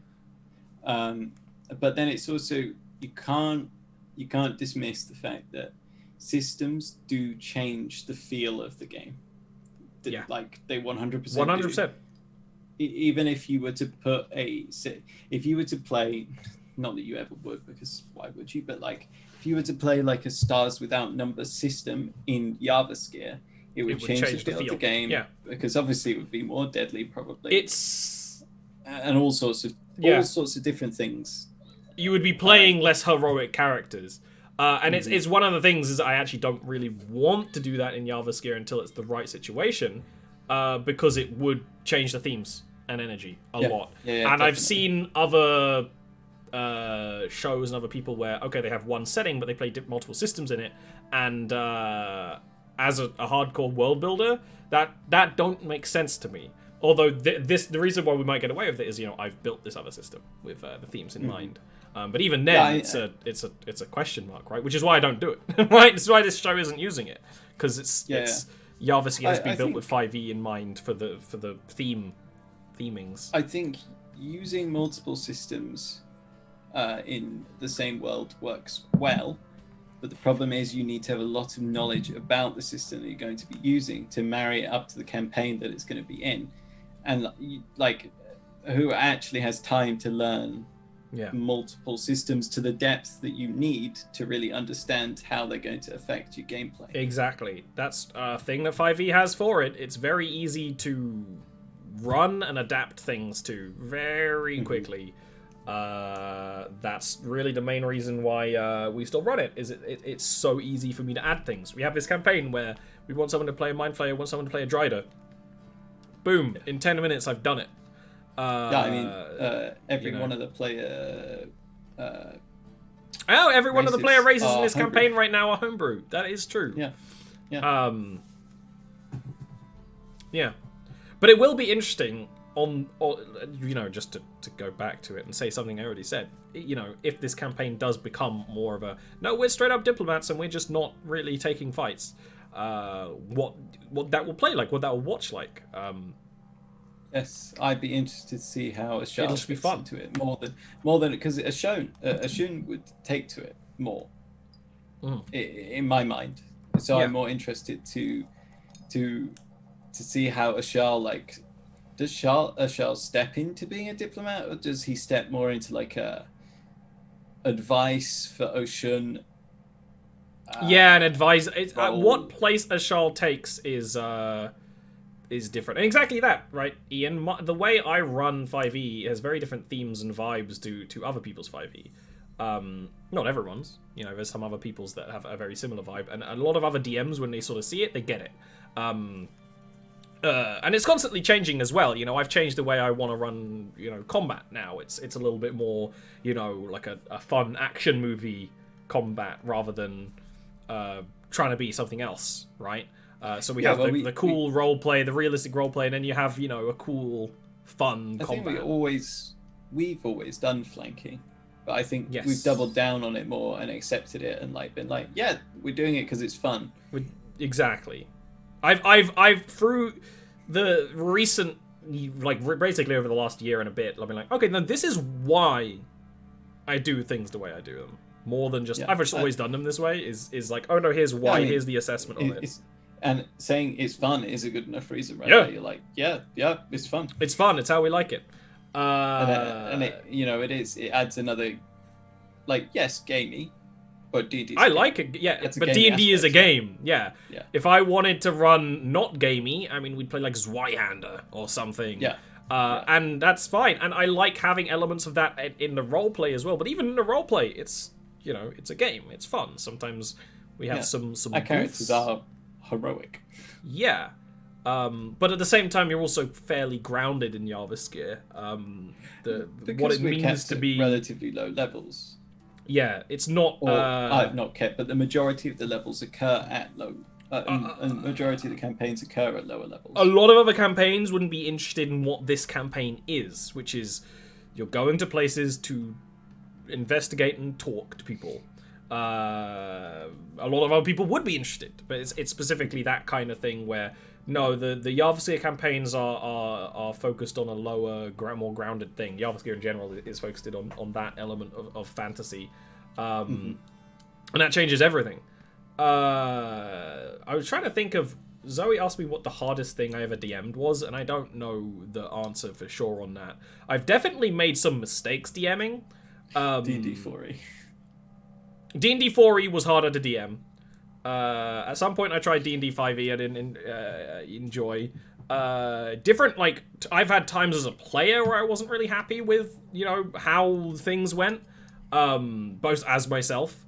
But I think, you know, there's definitely been, I don't know, it's a hard question to answer, because I guess a lot of the things that I don't like, I've just learnt from and moved on. Because there were, I mean, Amelia's detective agency ended because we did a very homebrew dungeon, and some players didn't like that, and they didn't want to continue because they was like, this isn't what we wanted the campaign to be. We didn't enjoy that, and that's why that campaign ended, and that was pretty rough for a bit. Because from what I was trying to do, it was perfect, and that's a whole separate thing. But you know, but that also happens. With art and also just any creative thing but that can happen. Okay, you make something that is good for you but not good for other people, that's a thing. So that's probably the hardest moment, but that was more after the fact than in the fact, because in the fact, you know, making homebrew for me is quite easy, but getting like the vibe of a campaign right when it's a campaign that, you know, you wanted a specific vibe, that's rough. That's rough. We've been pretty good with it recently, though. I've been really enjoying, like, the themes of campaigns lately. You know, this one has a really nice sort of vibe, even though it's very relaxed. With the new Monday game and the one before it, we're like, okay, we're making a campaign based on this theme. The first one being an adventurer's school. Yeah. This one, the new Monday game, is based on you're a ship of a crew. Crew of a ship. And that's it. That's all it is, but it's a forging element. Yeah, I agree. That starts it. But it's also it's loose enough that it doesn't cause problems, like Mia's detective agency did. Mia's detective agency was planned for a long time to be a noir detective-ish thing. But it's also using 5e. So I thought that, you know, my logic was, okay, what about a puzzly dungeon crawl for a bit?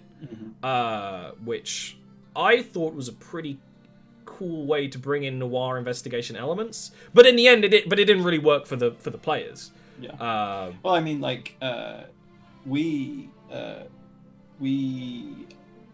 thought up Horn of Plenty. Yes. And that's a point. And, like, we were really excited for it as a concept, but playing it was kind of a bit like because we were so railed into what we needed to do. Yes, it was such a specific campaign because we planned it to be, and that's, you know, it's kind of limiting. You know, we knew what it was, but at the same time, you're like, yeah, this story's great, and we were all really hyped for it. And then we were like, oh man, we've got a mission to do, and like, it's not like an adventurous mission where you fall into it like we need to stop the beholder. It's like a keep going at it. The shadow of Malekith loomed over that campaign. Yeah, that was an interesting one because it wasn't even like Horn of Plenty. The plan was to be okay. It's a town building campaign, but because of the culture that we chose it to be in, it didn't really work as a town building campaign either. Just because it didn't make sense. Yeah, and that's why we didn't do more of Horn of Plenty. I could have done another season, but it's like now we, you know. Yeah, I don't think it was bad, but it's like, yeah, we've done this little village's story, like this little village, and we managed to defeat a dragon. That's good enough for us. Yeah, the thing I had planned for the second season of it was completely exploring the dungeons under the town, and that was it. That would be the focus, which, to be fair, could still do with a different party. See, now this is where I maybe differ from other D&D players in that I really enjoy puzzly dungeons, actually. Like, quite thoroughly, in fact. I enjoy puzzles in D&D. Yeah. I enjoy puzzles in D&D dungeons as well. For me, it's quite hard to run because I want it all to be diegetic.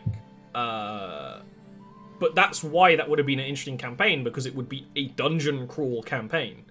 that's it. That's the focus. And if you remember, I set up that dungeon for that. It's like, okay, it's a clockwork city with areas locked off. We killed the Troll King. You killed the Troll King, wannabe Troll King. And see, now that was interesting and exciting to learn about it, but we had to leave it, didn't we? Because we were like, no, we need to actually get on with the mission. which was always really the plan. It's like, okay, this is here, this is relevant, but that would have been basically chapter 2. Which again, like, I mean, especially because both you and Ian are right now, I was like, oh, I would really like to do that. That's a thing we could do whenever, right? You could have another party stumble across it, come across Cornucopia, because now Cornucopia is a bigger place. It's going to have more people coming to it. It could be something you go back to. I think, as a whole, Zoe, I think I'm more fond of the small stories. I really liked Everhold, and To Kill a Lich, and stuff like that. But big open campaigns where characters can kind of do what they want. I like, the character exploration that comes from that. And as characters get to do what they want, which is what this campaign much more is going to be. It's like, okay, well, you can keep following Ulkshuer, or you can change, or maybe you change the way Ulkshuer thinks about things, right? Where it's more or less it's just you guys in the world. I think. Yeah, I really like. If we're talking like big games, small games in that perspective, I've definitely I've not done too many shorter games like one shots really. Like not in Yarv. You're not usually involved in those. But I definitely am very fond of like the Regent's Blades or the Mother's Love campaigns. Just getting to explore what your characters actually want to do, and and where you develop a character properly. That like you can't have a fleshed out, interesting character that isn't like a kind of set of tropes or whatever, unless you played them for an awfully long time. That's why I don't do one shots anymore, and I do the like 4 shots, because it gives you more time with that character. But even then, it's not the same. Yeah, exactly. And I'm not saying one shots are bad either, because like they're their own thing. Yeah, they're their own thing, and like I like you go into it, you don't have to worry too much about like, is the character going to be fun long term and stuff. So each sort of like big game, small game has their benefit. What I thought Zoe meant was like more people to less people. I think I prefer more people. Honestly, I think I do. I've never run a show with more than 5 people. But our Monday game is usually around 5 or 6. And I think I prefer that. I don't know if it would be as preferable on a show, although, of course, as Arcanist Entertainment grows, what I do on this channel is going to change as well. So it might be that those more chill things are maybe streamed, or maybe we just do more Patreon podcasts, right? Is another option, right? Depending on the time. And I think I largely prefer more people. It will be very interesting if this campaign is just Ian and Zoe, because I haven't really done it. I have done it before, but not for a full campaign. And that will be very interesting. Depends on the campaign, for me. Like, this campaign can get away with it, for sure. Definitely. Like a story-based campaign, less people is pretty decent. But for like a classic D&D campaign, actually having as many people as we have on Monday is fine. It's good. And I don't want to call myself a veteran D&D player, because I'm aware that there's some people. You're a veteran Jarviskjir player at the very least. Someone who's played in Yarv a long time. I'm happy to have a lot of characters who like will sort of go with the flow a lot. Yeah. Or, like, and that's what the Monday campaigns usually are. Yeah, like I've with my last characters like Galavir, not Nuri, Galavir, Anis, and I can't even remember the name of my current character. Nor, they've all been like characters where I'm there to assist and advise, but I'm not leading the party, and I'm like what Ian says, it's nice to take a step back.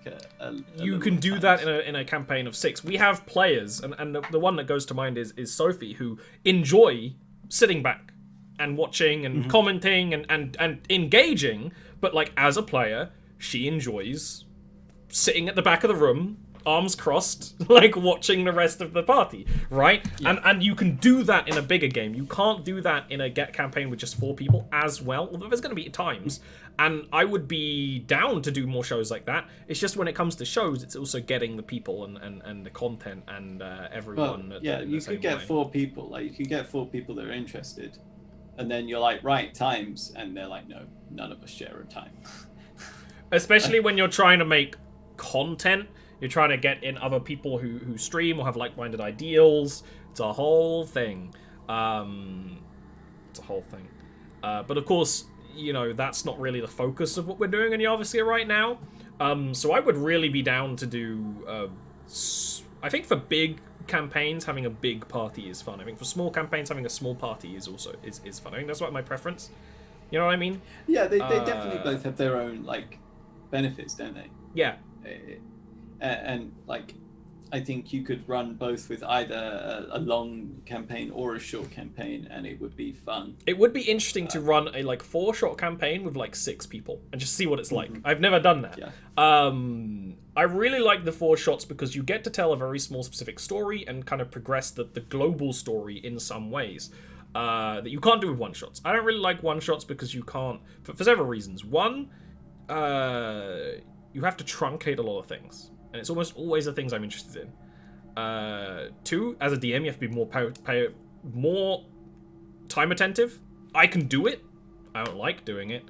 And 3, I mean, you just don't get to explore stuff so much. So those like 4 to 6 session things. It's longer because we tend to do shorter shows now, but like that kind of time for a campaign is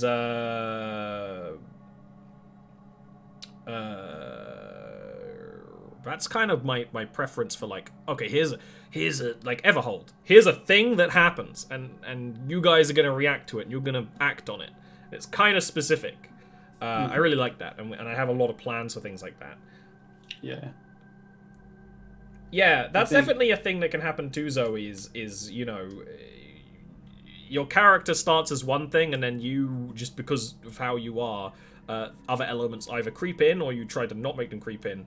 Yeah, Ocean is meant to be a very strong character, but like, it's your first time being a diplomat in a D&D game, and it's hard to... It's like when you're playing a really intelligent character and you're dumb as rocks. It's like, how do I do this? You know, I think it's, you know, just practice, honestly. It's not much more than that. I mean, there's a level that you have to check with your DM, right, about what you can do. Like a lot of the time you can be like, would I be able to do this, or do I know this? And as you get more experienced, you'll feel the need to check in less, because you'll be like, I can do this, or Ocean can do this, which will make everything easier. Yeah. Like I said, the more you get to know your character, and in this case, it's getting to know your character, what they're like, their place in the world, and the information they might know. Yeah. Which, you know, that stuff you're only just really cementing in Ocean. Like, you had the idea for Ocean as herself, and then it's Ocean as herself in the world. So that when those fundamentals, quote unquote fundamentals, come through, then you'll find things like being confident in diplomatic situations easier. Yeah. Because you're like, wait a minute, my character has demanded this much respect, or actually my character is blah blah, you know, and you get this idea. And as Matt says, heavily inspired by yourself. Your first character should always be just you. Yeah. Your first character, I think, even if you're not trying to do it, your first D&D character is just you. Yeah, it will be like you. And that's fine. It's like you, but plus. Yeah, but also this isn't Zoe's first rodeo, right? So Ocean is trying to be something very specific, which is of course where the issues be. But also, like, you're the only one who feels that Ocean isn't hitting the mark as well. Everyone else is you know, is loving it, and other characters like Ocean is diplomatizing very well with, even in universe. We only know what Ocean is supposed to be like from what you show us. So you know, you're going to be like, that didn't go exactly how I wish Ocean had gone, and we'll be going, oh, Ocean was cool there, because we don't know what she's supposed to be like. Yeah, she is how we see, and it's the same with, you know, Vale. When I initially made him, he changed from the initial concept in how he acted. I mean, most of my characters have done that. That whole first campaign with Vale was basically that. It was, okay, you guys have been signed on to do something, and then everyone decided this is not really what we want, and that changed a lot of the characters. And that was like one of those things where that was actually a really good like experience as a DM and probably as a player, because it was an experience where it's like, yeah, no, this campaign, like you ain't down for it. You ain't down for any of it, and that changes it. It was fantastic, actually. Yes. The first season was great. Vale was just trying to like get on a bit more with Forek, and then Forek like runs off to give us this opportunity to escape, and we do. Yeah, House of Air was surprisingly good. Yeah, and then on the back of it, like Vale waits for Gilwyn, and then sets everything else up. Yeah, like it's very natural. And that's the thing. It was natural. Like you know, some people when you watch these games, you might think, "Oh, has this been like organized or whatever?" But I think that's what I love so much. That about, happened like, with a mother's love. Yes, it was all natural. We died at the end naturally because we didn't pick up on bloody glowy crystals. You know, like we went through all these things, and it was all just good. So, like, that's something that happened with Doomlaw, the Friday campaign I'm in, where Nikki even pulled me aside at some point and was like, Ollie, we haven't, like, gone off your rails or anything. We're still doing the campaign. It's like, no, you're just existing in the world. You can do what you want. If you guys hate the plot, you can change it. You know, that's an element of my campaigns, and that's basically an element, like we mentioned before. We're almost waiting for that to happen in Mind Over Matter, because, like, Okshua as Ashal is very... Okshua is not... Ashal doesn't trust Okshua at all, right? I'm not under the pretense that this is always going to be you guys going to Okshua for advice. This, right now, is just the start of this campaign. And, of course, it's been 6 sessions, but they're also very short sessions. Is another vibe. So it's... I agree with you that often campaigns change from there. Because we also had a different party at the start, and that's different as well. And that's going to make things different. Not having the influence of, you know, the name of the Yemen. Not having Yemen here anymore hugely changed the ways things have sort of been. And not having Chance around is going to change things as well. How guest characters kind of show up and what they leave and how things work and interact together is also going to, you know, change stuff and be interesting, especially in a more role-play, story-focused diplomacy campaign. Yeah. And that's what this campaign's all about. So if it's like a case where it's like, oh, right now I'm not happy with how Ocean or Ashal are acting, well, that's the campaign. They'll, you know, this campaign is Ocean as a baby becoming something else. What that something else is yet, we don't know, but that's pretty much what it's going to be, I'm pretty sure, when we work it out. Yemen counterbalanced Ocean quite a bit. Yeah, this campaign wouldn't be as Ocean focused if Yemen was still here. Yeah, Yemen that's was very for sure. grounded and like down to earth and like not mess about. Whereas Ocean's a bit more floaty, maybe idealistic, let's say, in that like I get the impression in some of these scenarios Yemen are just like smash one of those lizards with a hammer. Yes. Whereas like Tumulus, like he was impressed upon by Ocean that, you know, let's try not to kill these things, and he agreed. Whereas Yemen would just be like Kronk.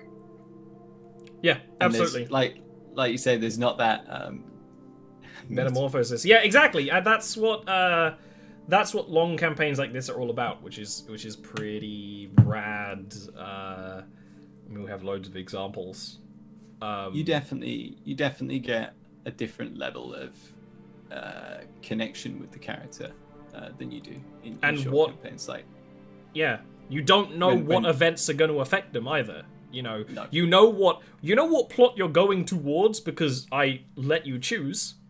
But even then, you don't know what's going on there. We chose it because it's something that Ocean wants, and that's why you're going there. And it's probably gonna change, their how things, how she sees things, or not, or cement her beliefs, or not, and that's gonna be cool. Yeah. I mean, you don't know how the death of a party member, a companion, would affect Ocean. Yes, because that, of course, is what really changed Vale and Gilwyn into what we love, is the death of a party member. And that's a huge thing. Because right now you've had 2 party members leave on good terms. Which isn't, heartbreaking.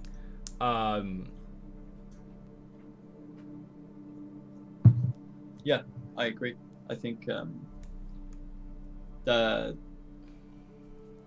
situation that these things occur under as well is really, and you know what, it's great. It makes life easier for you as a role player when you have these emotionally charged things happen, whatever they are. You know what your character feels about this. Yeah, exactly. It elicits a bigger response, or you're like, shit, this is big. Like, how does my character feel about this? Whereas sometimes, if it's just like a Charles just eating one of his brain fish, like, maybe your character doesn't really respond to it, or maybe you're like, I don't know how my character. Well, but that's even a thing. That's even really been a thing. Right from the start, Ashal eating some brain, and Ocean's sitting with him. Yeah. And that immediately tells us something about Ocean that, I mean, but what does that tell us? You could think of it other ways. Either Ocean is calloused and doesn't care, or Ocean is very modern and doesn't care because she understands the Ebamari.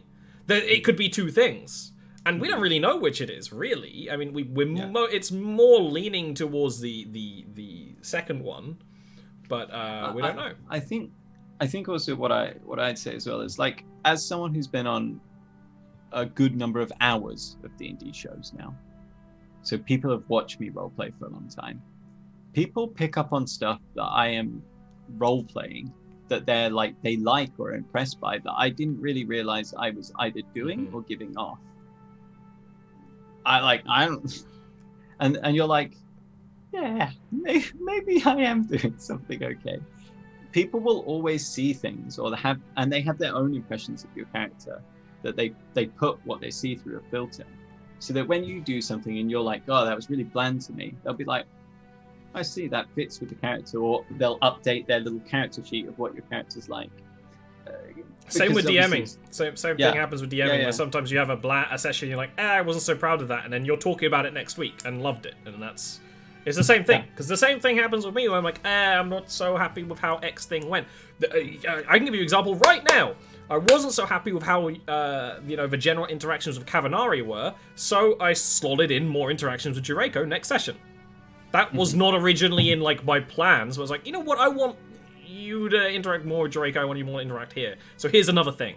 Here's lizards. And it was great, right? Yeah, it was.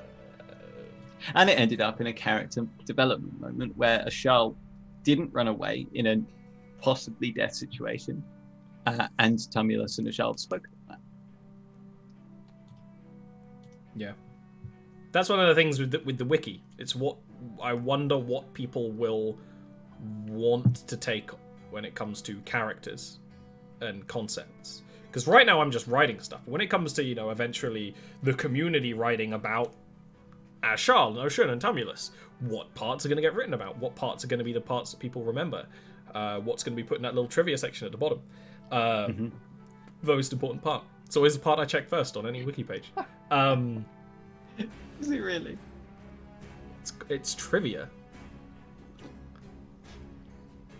I work my way from top to bottom in a truly I skim manner. And then I go to the trivia, and then I go back up. But that's why I want to leave that mostly to the community. And if you are interested in doing the Jarviskjir wiki, there's stuff about it on the Discord. Because I want to see what people's impressions are when it comes to that kind of thing. Yeah. I don't want to tell you what impressions to have when it comes to the characters. And I agree. It's really it can be really gratifying if some person who has watched you role playing has these impressions of a character, whether or not you intended them, because you managed to get these impressions across, and you're like, oh, that's really cool that this was picked up on, or they thought that. Yeah. And that's the same thing with DMing. It's what things do the party pick up on, and what things do the players pick up on. What concepts are both you and Ian, as people who've been Jarviskjir a long time, which ones do you want to explore, both in this campaign and like the Monday one are really good examples. It's I mean, I would to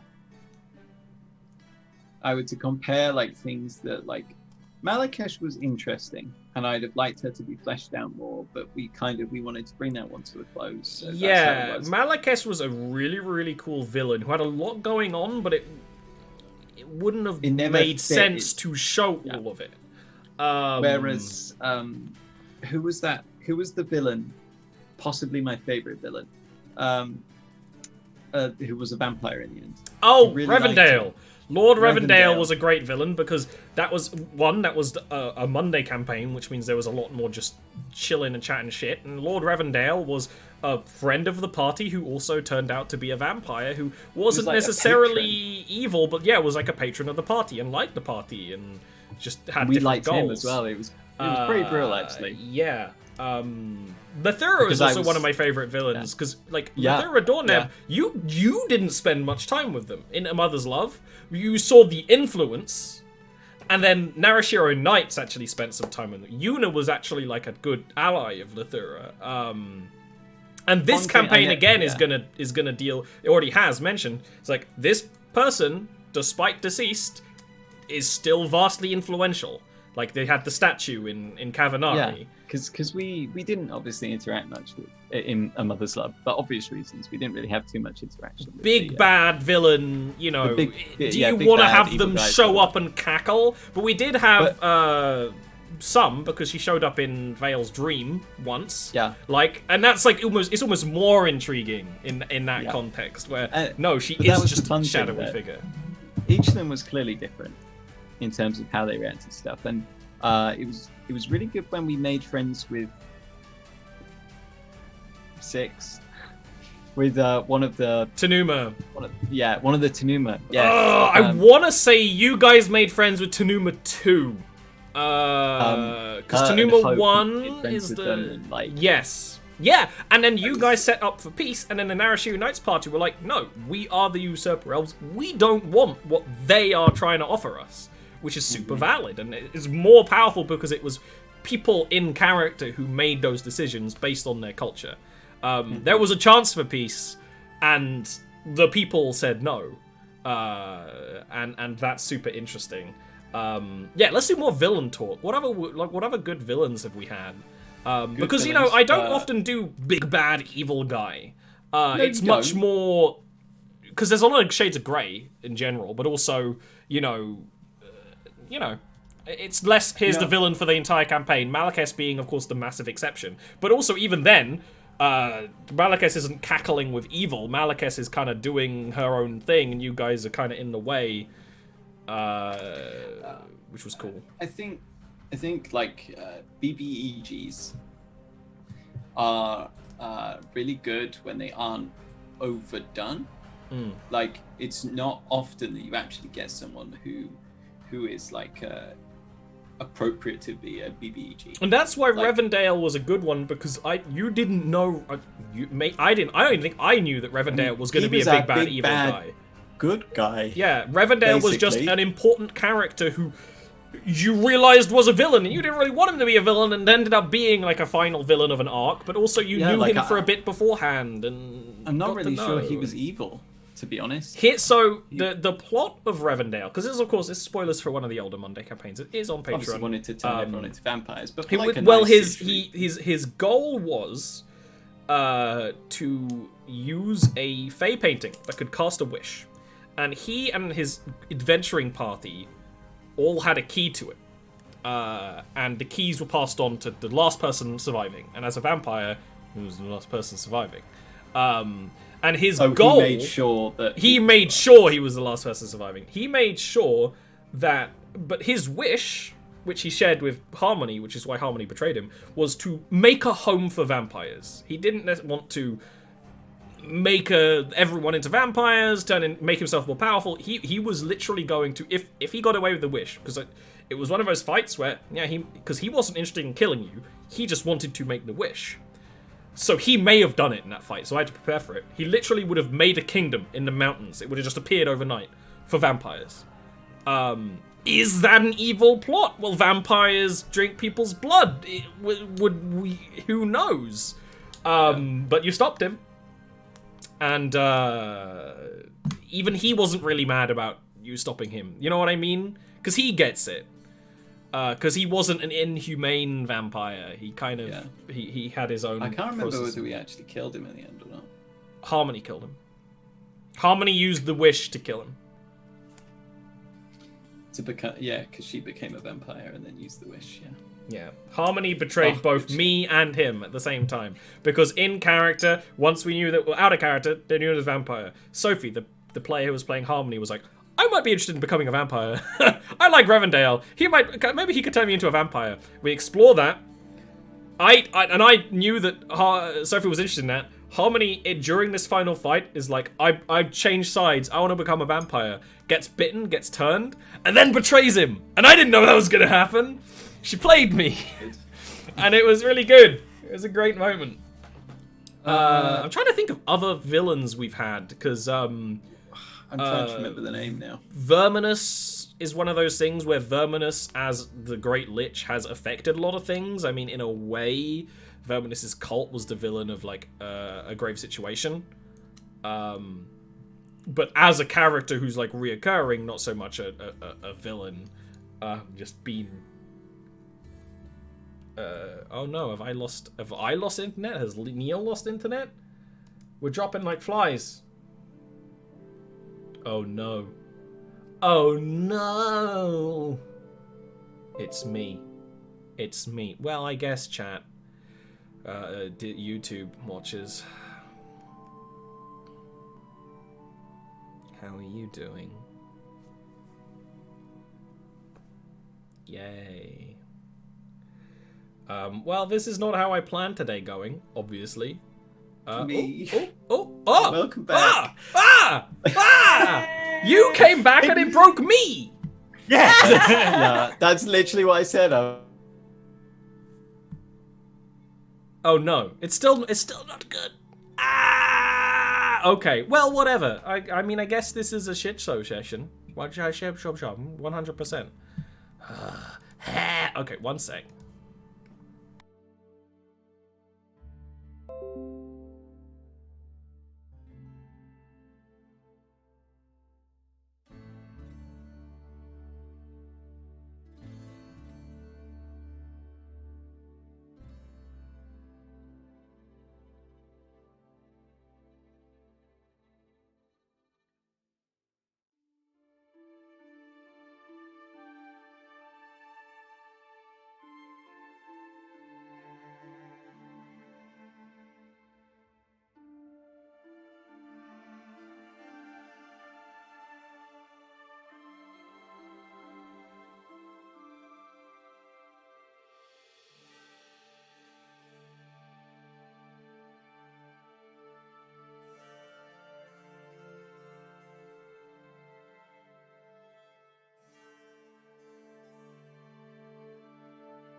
I mean, everything's still, to use the technical term, Mum, don't listen to this. It's fucked.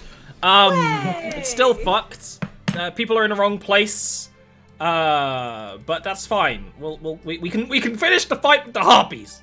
We're now co-piloting Tumulus. Wait, what? Oh no! Funny you should so say you that. You get my bad luck and Zoe's indecision. Oh wait! I get so many legs. Oh. Kitty. Okay. There has been some good kitty content during this mild Jarviskjir After Dark podcast. Jarviskjir After Dark. I guess that's if I ever do a podcast for these streams. I guess it is now called Jarviskjir After Dark. Is that going to be I the did make working that title? It's the working title at the very least. I'm gonna make a note of that. No. It's the not safe for work title. Now that you've said it, never mind. Never mind. That's why I said it's this podcast, not any other podcast. Yeah. Why are you so bad? Well, everything's You're bad at the really- moment. Everything's falling You're apart. really warm. That's okay. They're warm. I'm a little. By the warm. way, I'm gonna be thinking about it for too long, so you probably already know that it was bitterness about the lizard death, not bitterness about anything. Oh, yeah. else. Cool. That's what happens when you make a character that can't interact with animals, and you want to interact with animals. So you know what I mean? Like you didn't have any avenue to. Also, you just rolled badly. Yeah. You know, you could have captured These are all one. located. I feel like if you captured one in a box, the others would have not been happy though. Like that would have just escalated. But Exactly. I need to work on de-escalation. That's the key. de-escalation. How do you de-escalate with a little lizard? There's You're the doing question. that. There's the lizard. question that Ocean needs to find the answer to.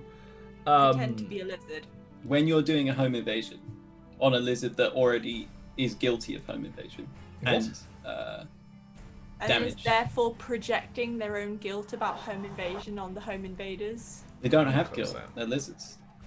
How do you know that lizards don't have guilt? This is Oshun's entire character thing. How do you know that this fungus doesn't have a Then we want to hear it. My monsters guide. We want to hear it. Speaking of, very relevant. If we want to get back to the session we were doing. I'm kind of invested in the chat. I'm invested in like. I asked, and you said you wanted to keep going with the fight. Therefore, I preemptively said yeah. that'll Do you do want to you. keep going? I was like, yeah. I can't. I'm sorry. I Fight. can't fight without my Oh. clean feed. I'd closed it because both Yeah, Ian clean wasn't on it feed either, died. and my internet is bad, so I'm not going to be clean feeding. But don't worry, I won't be You hear messing that? around with any You hear harpy that, noises. guys? Quote it. Ollie doesn't clean feed. I don't know what The clean correct feed quote would be, "I won't be clean feeding." is. So, with all that we have discussed, there is still a battle going on. They just paused in space for like an hour and a half. You know, I pressed start for a bit, while everything arranged. You are surrounded by blue-winged underharpies. One of them, Ocean, you've actually injured very much badly. The one on the right is bleeding, is no longer flying, is that badly injured. Is very much bloodied. Bloodied meaning below half health. It's the only indicator I can legally give you on someone's Like when a health. monster starts limping a Monster Hunter. Yeah, it's literally that. Are they capturable? Is it okay to capture a Have harpy? you- have I you- don't Have know. you bought traps and trank bombs? You know, Is I that always ethical? forget the extra. I always like lay down the trap, and then the thing flies away, and I'm like, Yeah. All the times we were fighting Nergigante and House set up a trap like next to him, and then he just didn't go near it. I know we found out that he was immune to them, but it was funny. It was like, just back up, like a foot. But yes, the other harpies are not nearly as injured, but the one to your right is very much. Monster Hunter, and Ashen's like, I'm here. That was swift. You called me. What would you like to do, Ocean? Surrounded by harpies, the one on your right very much injured. You injured. You know, you took a scrape. Oh, and there's one under Tumulus as well. You know what? I'll. It's actually over Tumulus. Over Tumulus. Tumulus is under one. Tumulus free. Tumulus under L. Can Tumulus just be singing that to himself? There's no thing, recovery. I've literally just got into change shit mode. There's no. There's no fixing this shit show. I asked if you wanted to go back to the session, and you said yes. I'm down. What would you like to do, Ocean? I'm going to catch the scythe again and just bring it down on the one above. Tumulus. Tumulus. So here's the question: when you are using your scythe like that, do you want to basically it's you using your spiritual weapon like in one hand? Yeah. Okay, so it's basically a use of your spiritual weapon. You're just basically holding it. That's fine. I just wanted to check with that because you could still have like your knife in the other, right? That's pretty cool. That's quite justicey, isn't it? Yeah. Oh yeah, it's like an not image. Blindfolded. Wait, she's wearing a mask. It's all coming together. You don't have advantage on this because you don't have any sort of flanking bonus. That is going to be a miss. But there's only your bonus action. Bonus action stab. Well, your main action stab. Action. It was the other way around, but yeah, same deal. Spiritual weapons for bonus. Yes, spiritual weapon is always a bonus That's option. why Even I though was it's your thinking- main attack, your main action would be the dagger strike. Yep. If this is no 10 does not hit.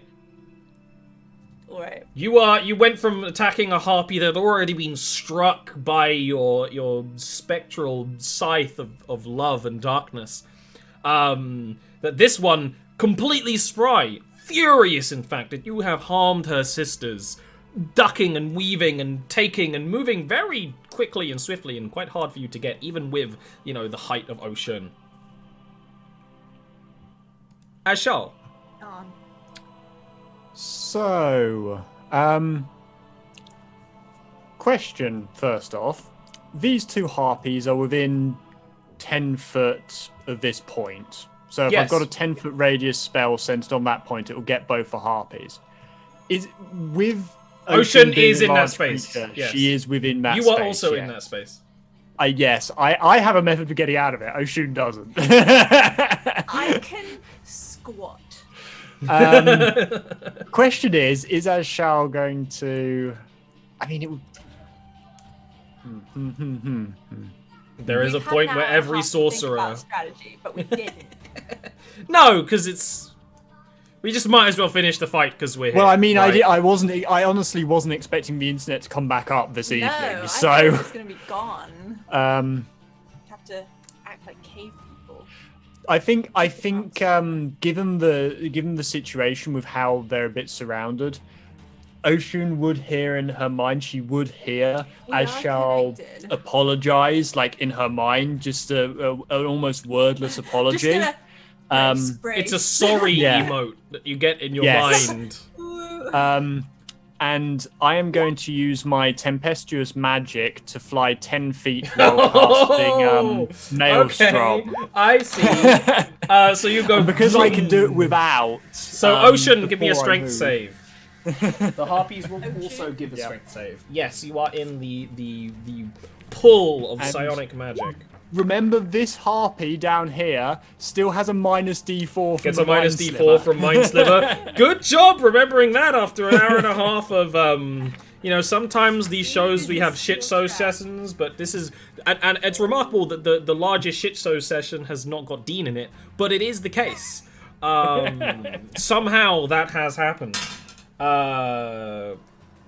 DC of 30. Cuddy. Okay, so one is gonna fail, one is gonna succeed. Oh wait, this is the one with the minus D4. Come on. Yep. So both are gonna fail. They take 6 psionic damage, and then are pulled together, taking a further 8. So they're gonna clonk. You're also gonna clonk. Ocean, you're gonna be pulled in as well. Basically, there is just a force of magic, like, sucking you into a point, and both you and the harpies are pulled together, crashing into each other. I'm pretty sure that, like, unless this is actually impossible, just being close with them, she'd probably just put her arms around them. Hold around him? Like, Yeah! pet. You know what? I'll actually super allow that, because, Ocean, you're gonna take 6 and then 8 damage. You're unconscious. I'm unconscious. The one that you'd injured quite badly, I'm gonna say because you want to basically kind of take some of the fall and grab them, they're gonna just be unconscious as well. Instead of bones broken apart via the force of a psionic tempest. Do I still have my 3 temporary hit points? No, that was ages ago. No, they are super That was temporary. ages ago. This one, the one that Ajal used this spell on, is actually still conscious, and so it'd be like in your arms and like squirm away very quickly because you're unconscious, like flapping out of the air. No hugs. Yeah, no hugs. It's much like me. But you and that harpy are both unconscious right now. Tumulus, you see all that? There's still the harpy above you.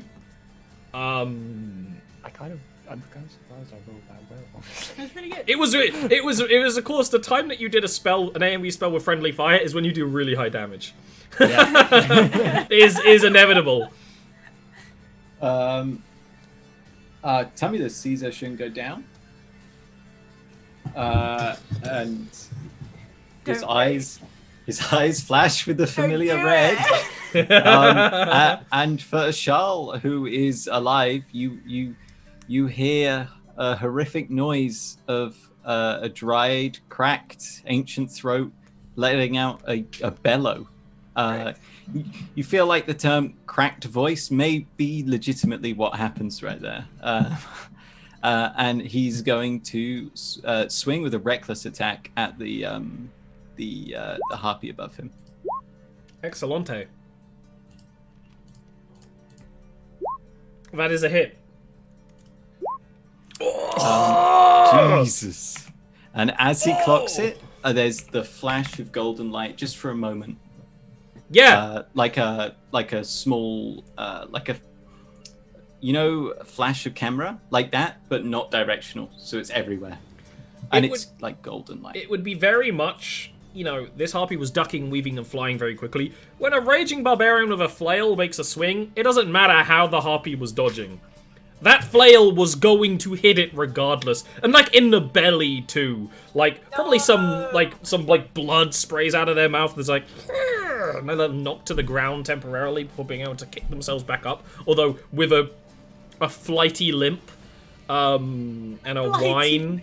Yeah, they're like flying at a bit of an angle.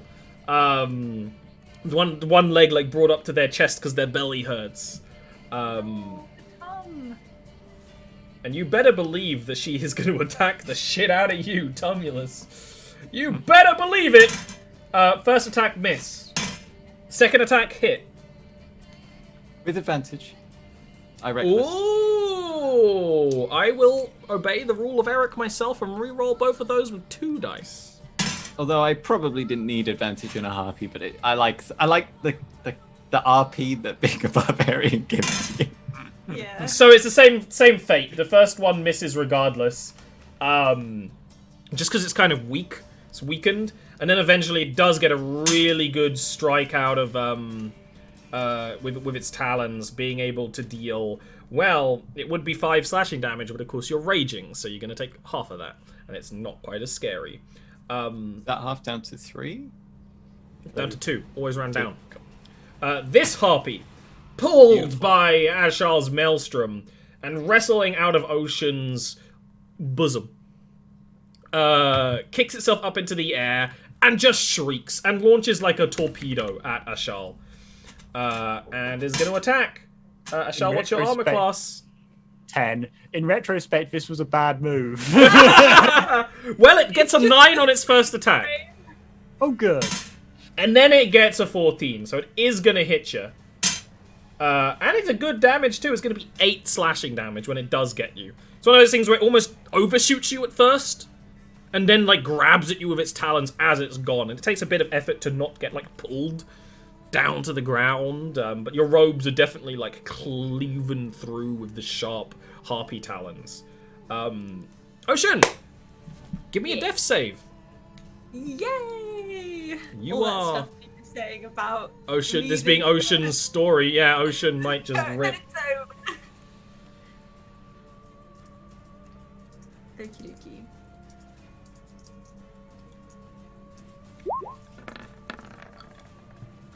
That is 2 points of death rolling a critical 1. Out of 3. Which means next turn, you have slightly under a 50% chance of Ocean dying. That would be a hilarious way to end this campaign after all this talk just recently about how it's not. It's going to be really interesting to see where Ocean's going to go. I see. We jinxed it. Someone potion, please. Fortunately for you, as Charl is not allowing it to end like this. It is your turn next, as Charl. You know what? I'm going to have actually the harpy is going to be this side. I described it kind of going past you, so it is going to be on that side of you. Okay, fair enough. In that case, Wind of Respite, 2nd level on the 3 of us. You was talking about when is Oshun going to think, maybe I should, like... Aren't you tired of being nice? Don't you just want to go apeshit? Okay, so 4 healing and 5 temp HP to all of us. Tumulus hasn't actually even taken any... Oh, you've taken tiny... Well, you've only actually taken your temp HP damage. I took temp health damage. Because as a deadless, you have temp HP on a natural Wake. walking tank. So, yeah, your temp HP gets refreshed. Ocean, you're on the ground, you're conscious. How much temp? Your back aches. 5. 5 temp HP. 5, okay. I wasn't sure how to read this. There's an unconscious harpy in your arms, Ocean. And your back is definitely tweaked, at the very least. You landed on, like, the ground, and, like, it's the snowy ground, too. Like, there's just enough snow for it to be like, no, this is not nicer. This is not as pillowy as the children books led me to believe. Anything else, Ashal?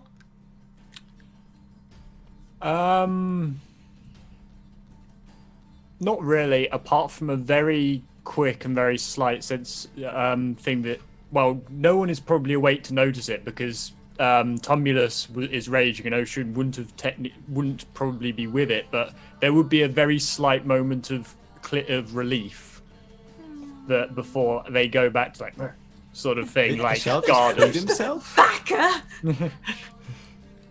Tumulus. I'm sorry, I'm like this guy. I'm I sorry like for a reckless lot of attack. things too. It's fun. I like getting advantage, so I'm gonna do it again because it's fun. It worked very well last time. It worked just as well this time. It's numbers, and I presume that hits again. Yeah, it's a hit. That with the radiant damage is just enough to like slam the harpy to the ground, and then there's the flash just as it's like about to like push itself back up, and it's just like crashed, dazed on the ground, no longer moving. 1 and 2 and 3 and 4. Noise. Roar. The harpy is going to briefly look between the two of you, look at its sisters on the ground, let out a shriek, and is going to attack Ashal. That was a very wise choice, my friend. The spell Cackle changes the die that has been rolled from a 20 to a 6. Did it make it? Assuming it fails a charisma save. Well, if it fails a charisma save, which it does.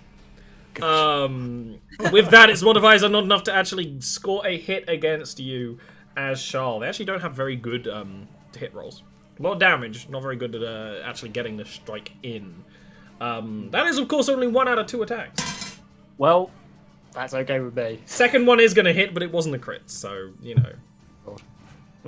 You did well there. It's going to be 6 slashing damage this time. You know, you let out that kind of psionic laughter in it, and as it's like kind of almost preparing its talons like around your neck. And it kind of weirds the thing out. It like shivers and it pulls back and then just starts flailing, but again with no technique. Could have easily got the kill on you if it really knew what it was doing, but it's almost in a barbarian rage itself, and just is going for blood more than anything. Shin, what would you like to do? I would like to, if it lets me, I press the button. Such drama. There we go. Wow. It's for 10. Oh, shit! I didn't know you had this spell. Describe what happens.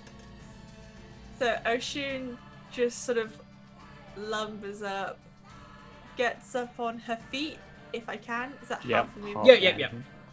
Just hand in the air, just toll the dead, and there's a Thanatos like bong. It's the Thanatos sound effect. Yeah, very different from a Thanos sound effect.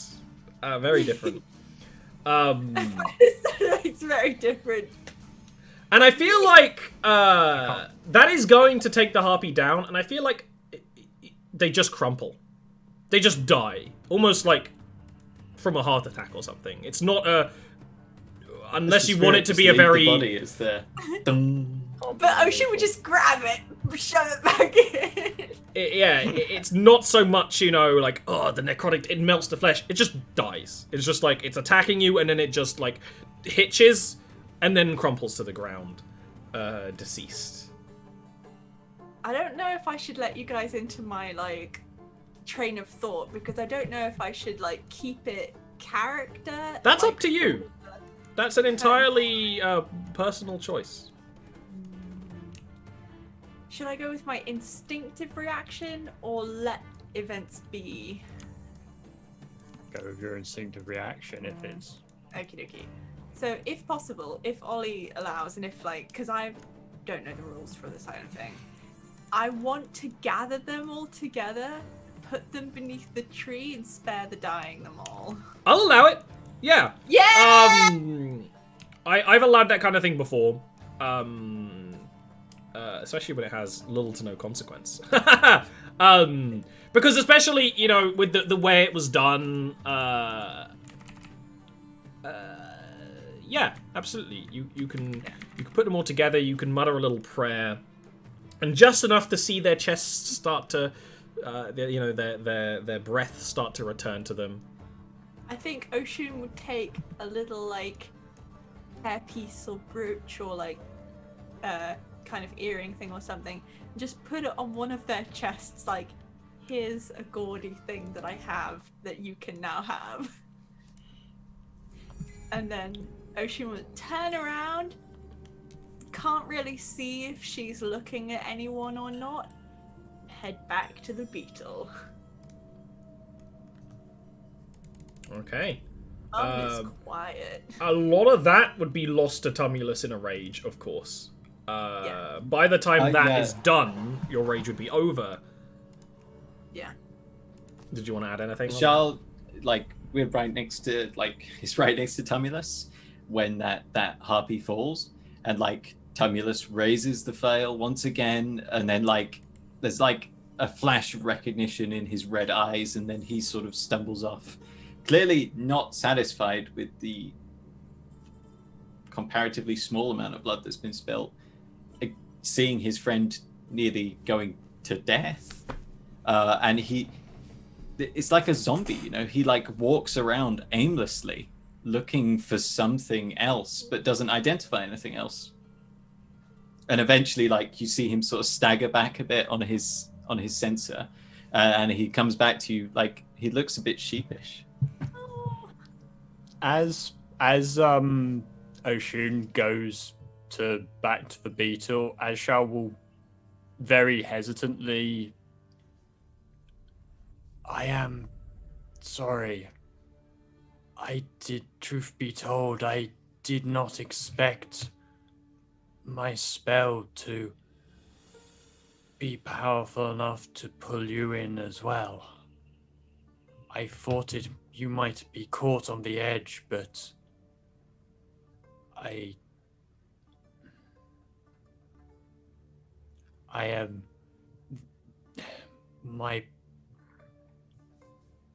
sorry. My powers do not bring anything but despair and destruction.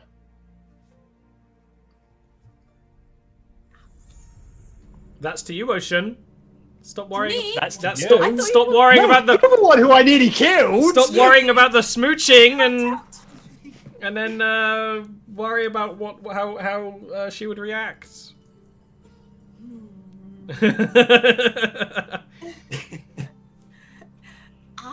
Oshun has to be mum. No more feelings of Oshun's. Just care and responsibility for her people. Head empty, only love. Is that the vibe? Love. Radical love. I don't want to invade space, but like, Oshun will briefly hug. It's exactly the kind of hug that Ashal could like cope with. Not long, not deep, just Very a loose light arms that you can presence. squirm away But from. it's not like fish hug. I don't know actually. Fish may hug quite well. I don't know. But just bracing, but not crushing, and then like enough soothing to like then let go. As Shal stiffens as you approach to do that and does not relax until considerably after you've let go. Yeah. Like stiff the entire time, No, basically. with no expectations. Just conveying and you probably made pickups from the brain link, the feeling of security conveyed. At that point, like as Charlotte, And also gratitude and like congratulations, well done. You did very well. all you get from Ashal, who at that point, like when they realize that they haven't like rescinded that link that they automatically expand for the combat, or you would get like you would still get just a deep sense of mortification and self-flagellation, and then it just withdraws. I think if Tumulus wants to come over, Oshun would extend a hand, not for any sort of like, not for hugs and stuff, but extend a hand for Tumulus and Ashal to come into the post-fight briefing, and if Tumulus wants to come over.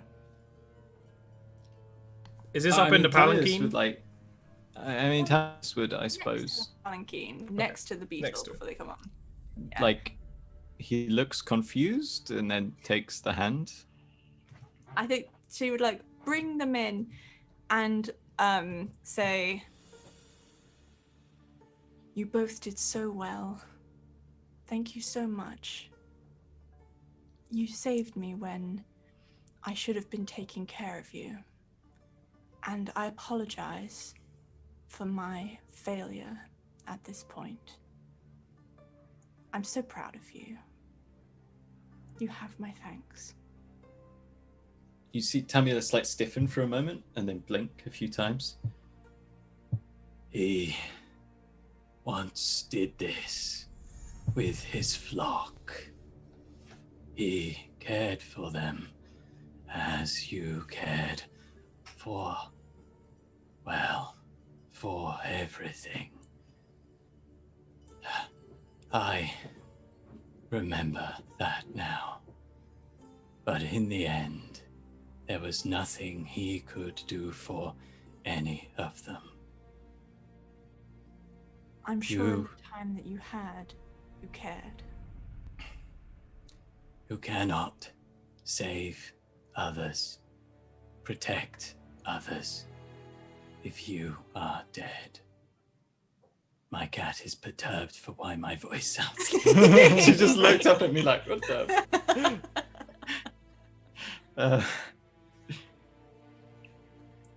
It's true. It is hardest for those who remain when others leave them.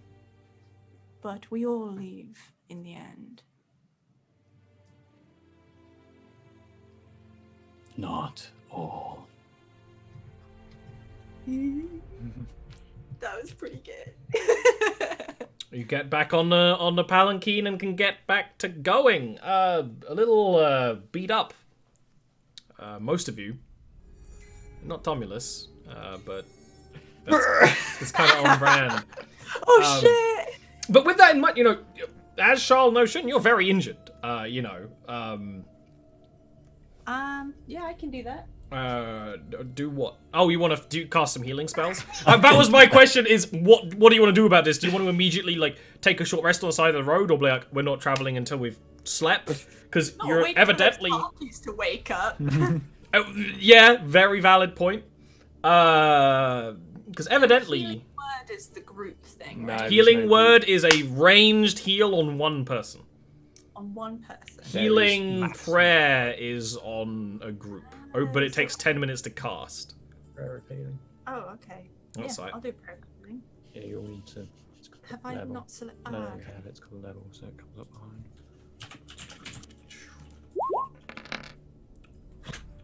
That's a pretty shitty prayer of healing that takes 10 minutes. He's tired and I mean, dead. I'm now at 3/4 health, so. It's not patched up much of your own wounds. Okay, Sure. not my wounds, other people's. Yeah. Well, it still heals you. You still heal for 4, but that doesn't even put you at well, I guess kind of half. With that, after that prayer, do you want to keep going? What's the plan, party people?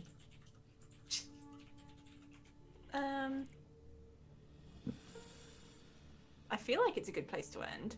I mean, I don't. Oh, I mean, what does the party doing next? Yeah. We best not to stick around for No, when absolutely. they awake. we Be still. need to get you somewhere safe. You are getting into a lot of trouble, even for one of your kind.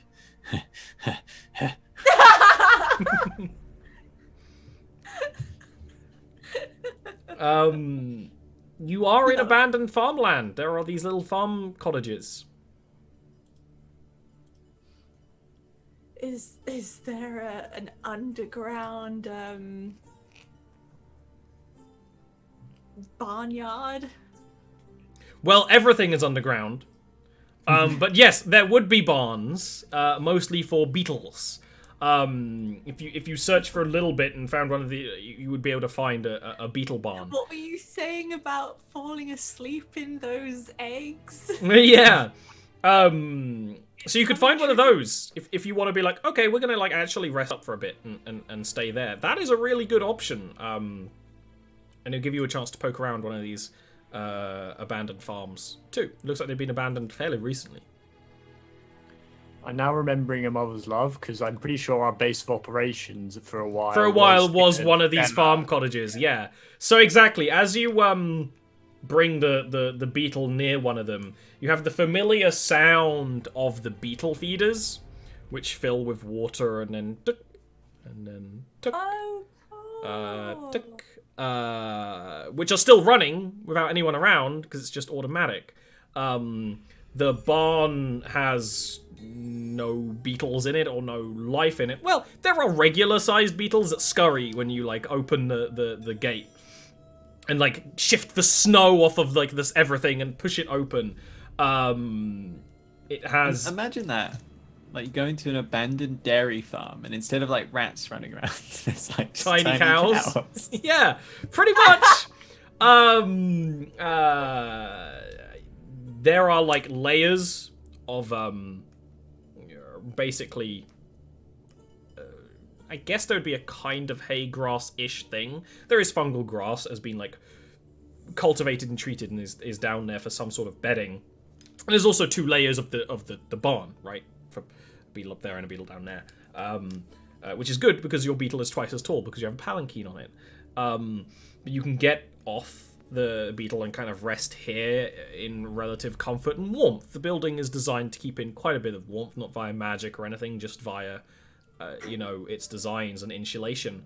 Is there any bedding we can take from the palanquin, like any blankets or Yeah. anything like that? Pillows? at It's least? all pillows and blankets, right?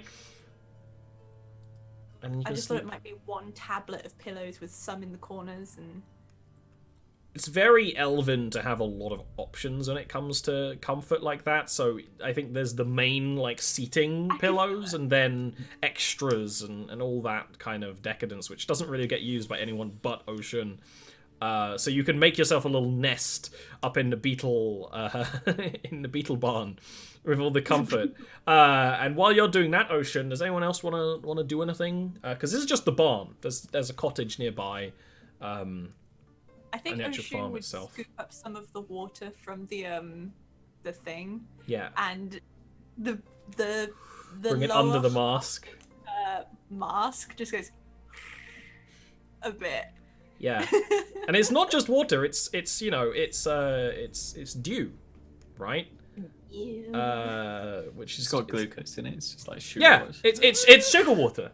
It's like so it's a good snack. Get those electrolytes up. Yeah. As Shao would be keeping their distance, would just have float. They'll still be within like sight and earshot, but would be just off floating. Doesn't appear to be looking at anything in particular, just staring off into the distance and clearly contemplating things. Processing the day's events. Yeah. I think Tumulus will check the entire cottage and patrol the grounds as he feels a little bit responsible for Getting These- harpies. these people. No. Yeah. And the people. Okay, so Exactly. good. You picked up the bait. There's nothing in the cottage. It's abandoned, and it looks like a lot of people. They took a lot of their stuff with them, but anything that they couldn't carry didn't get taken. There are flyers stapled to the door. The flyers say, "In need of work, call the Needster," and that is need, STER. Wait, need as in KN? As in EAD? Needster. As in you have a need, call the Needster. In need of work, call the Needster. And there's like multiple of them too. And you might even like glance and like at the cottage like a little bit ways down and you can actually see them. They're like yellow. They're like yellow pamphlets. And they're like stapled to the door. And it kind of looks like just looking around that like this was probably done while the people were still here. Is anyone coming if Oshun goes to just look around the cottage? Yeah, Or that's she what just- Tumulus is doing, but I don't know if Tumulus would be doing it with you if you were doing it. No, right? yeah. Yeah, you can Because walk up. I mean, Tumulus isn't necessarily far, is he? Right now, he's probably looking at a flyer that's on a door, so like you can see what he's doing. I think Oshun would like flip some of the blanket just around like her shoulders, so it's like a shawl. Yeah. And is there a kitchen? There is a sort of very well, actually it's a farmhouse, so yeah, there's a fairly sizable kitchen space. I think Oshun's going to like glance around, like run her fingers over the counters and stuff, and check the oven, look at the pantry, check the flour material doesn't have insects in, and if there are, she'd pick them out and put them on the ground. And then, like, I think she would take out some of this meal and add water and start kneading a dough. Sure. Yeah, there's just enough for you to kind of start putting something together of like a fungal flour equivalent, and like raisiny things and stuff like that. Cornbread or like some cornbread type thing, or like a dough. It would be a kind of more cornbready dough with that kind of texture, I think. Sure. You gonna cook it up? Yeah, and we'll pop it in the oven, and like maybe like a pizza type oven where it's like. It would be. I don't know what they would have. They definitely wouldn't have a door. Is what no, I imagine. it would be. Well, this is the Usurper Elf, so it would be essentially a pizza oven that you have to like heat and stoke yourself, right? There are little presses. Yeah. It's something that is it's really something designed for like 2 people, but you could like have a leg on the press while doing it because you're just so big and able to multitask that you could kind of be doing this by yourself.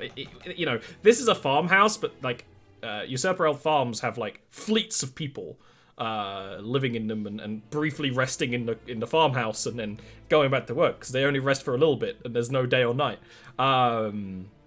So yeah, you can cook up a little basic little cornbready pizza cake. And there's just the smell of baking just begins to like permeate, as if there were people there once again. Yeah, and there would be smoke coming from the chimney, right? No, then people will come and kill us. You are using the oven. It's all connected. Damn these baking hands! Also, I just want to point out that the other 2 members of the party do not eat. Really? That is a valid point as well, but that's kind of goes to show how instinctual it is, right? It's instinctual, and it's ritualistic, and it is evocative for someone who used to be alive. And having said that, I think Ocean would pop some under their mask and let you have the memory. If you offer that to Ashal will just straight up decline. Ashal does not have the control over the memory sipping to get that specific memory. And if you offer that to Ashal, he might nick like 12 years of your memory. He's like, oh, I took the past 5 years. Oh shit! Yeah. Ooh, Yeah, missed so- the bit where you turned into a Drider. So I feel that like Ocean might like. I want to extend you the offer of practice, but also like I can't say if that would happen or not. I want you to have like, if you wanted to practice, I wanted to offer that, but I also don't know if I could offer that. I mean, even if you did, Ashal would straight up decline. So it's a bit of a. If you offer, Ashal will just. Can Ashal smell? I mean, Do they have little nosies? I assume they have a. They have olfactory Yeah. tentacles. yeah, they can smell. Reach out and then For go them, into the taste and sinuses smell of the is very creature. much the same thing. Then I will let you tentacle over the bread. Just... Okay. Anyway. But does Ashal? But this is the thing. What do Ashal and Tumulus think of this? I feel like Ashal right now doesn't want anything to do with it either way, despite the offerings and despite the intent. I think Ashal kind of wants to be. Not sure if it's by himself or not with Ocean, but it's definitely one or the other. This is the vibe I'm getting. Yes, no, you're absolutely right. Ashal just feels awkward around to some extent them both, because immediately after Ocean going down caused Tumulus to go into that rage that almost looked like for a moment that Tumulus considered attacking Ashal. Didn't, so Ashal is like fine, but at the same time, like, I really fucked up this time, sort of thing. I want some time alone to work through this. And the fact that Ocean is not treating them like they've majorly like there's no bitterness there. Ashal is even more confused by that. What about Tumulus? Because, I mean, you'd be poking around, you'd be investigating these flyers, and Ocean just starts cooking. I mean, like, Tumulus looks concerned.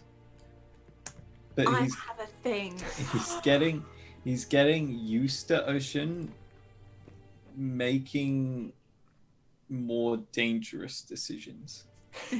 And if he's offered cornbread, he like takes it and smiles and then dumps it out of sight when he's not observed. Like this is like he's like, oh, there's a rug under the rug. Stamp. I have something for you. I think like as she would go to make a second like batch so that they can have some on the road, or like at least she and could have some on the road. Just like, her. She's kneading and like doing the proper like gluten stretching and whack.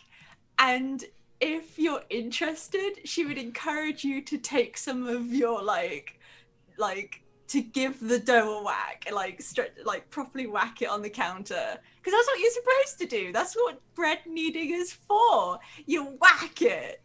Amulus looks genuinely confused.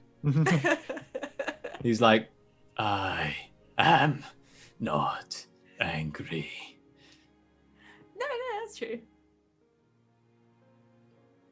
But Cathartic.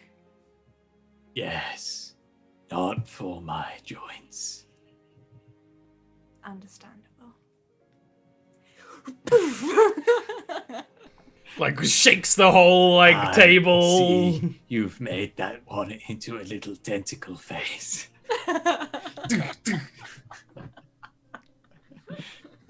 not canon. Not canon. Okay. Do you want to punch the bread? I think Ashar does not want to punch the bread. And I think we can punch the bread of life and call today's session done. With ending up with a little little bit of cooking in the abandoned barn. A bit of cook. Little bit of cook. And yeah, what a day, huh? What a day, huh? You But we guys made should, it. You guys should get better internet. I can't judge. That's wow, what a day. Never happened before, but like, in my experience, but like at least it could have happened yesterday. Oh, internet going down always. It can happen, and we knew it could happen. I wasn't expecting my internet to die when yours came back. That was fun. Yin and yang. That was pretty funny. Yeah. Neil, is there anything you want to mention before we wrap them up? You can find me on a Wednesday, hours ago, on twitch.tv/DaleRick, where I'm playing a Planeswalker campaign where I'm a Kitsune. Yeah. But not that sort of Kitsune. I look human, but I've got golden eyes because I believe that they hide their fox features for a purpose. So I actually didn't agree with like don't get me wrong, I totally love to play a Kitsune with giant cat girl ears, but I thought you were going to say something else. it didn't seem Giant appropriate. cat girl. Well, let's move on to what Ian and Zoe, what do you want to mention briefly? You're going to call us the Ians again, weren't you? No, well, I do Zine? that often because the Ian's is just it's good. Zane. Yeah, see, none of that works at all. I mean, do you have much to talk about? Oh yeah, I'm not in the Monday game, but you are. I am. Monday game. I feel like it probably came up several times over the time when our internet was down. But check it out. It's a bit more chill and it's a lot of good fun. And I accidentally set a crocodile on a party member. Is that PvP? No. By proxy. By proxy. Yeah. Proxy versus player, yes. You can check out that show by supporting the show on Patreon. That's available for $5 or more. On Patreon. Patreon support is what keeps this show happening, plus other support on Twitch. All of that is really useful right now because we are in the final sort of stretches before Schism. And turns out making a whole board game franchise costs a lot of money. So give me money There's also, if I'm doing anything else, all the details are usually on there or on the Discord. We're doing a lot of community stuff on the Discord right now, and other streams are dependent on health of everyone involved, which is, of course, widely fluctuating. But we should be around next week to continue on, hopefully with less bad internet. But honestly, don't get your hopes up. My internet's always a bit of a squibbly one. But we should be here next week. Check Discord, check Twitter about all of that. Olirant in all the places. Tune in next week for another episode of Mind Over Matter. I can't do the voice properly because my voice has been destroyed by Tumulus. Thanks, Tumulus. My throat hurts. That's that. Bye. This is like 5 sentences.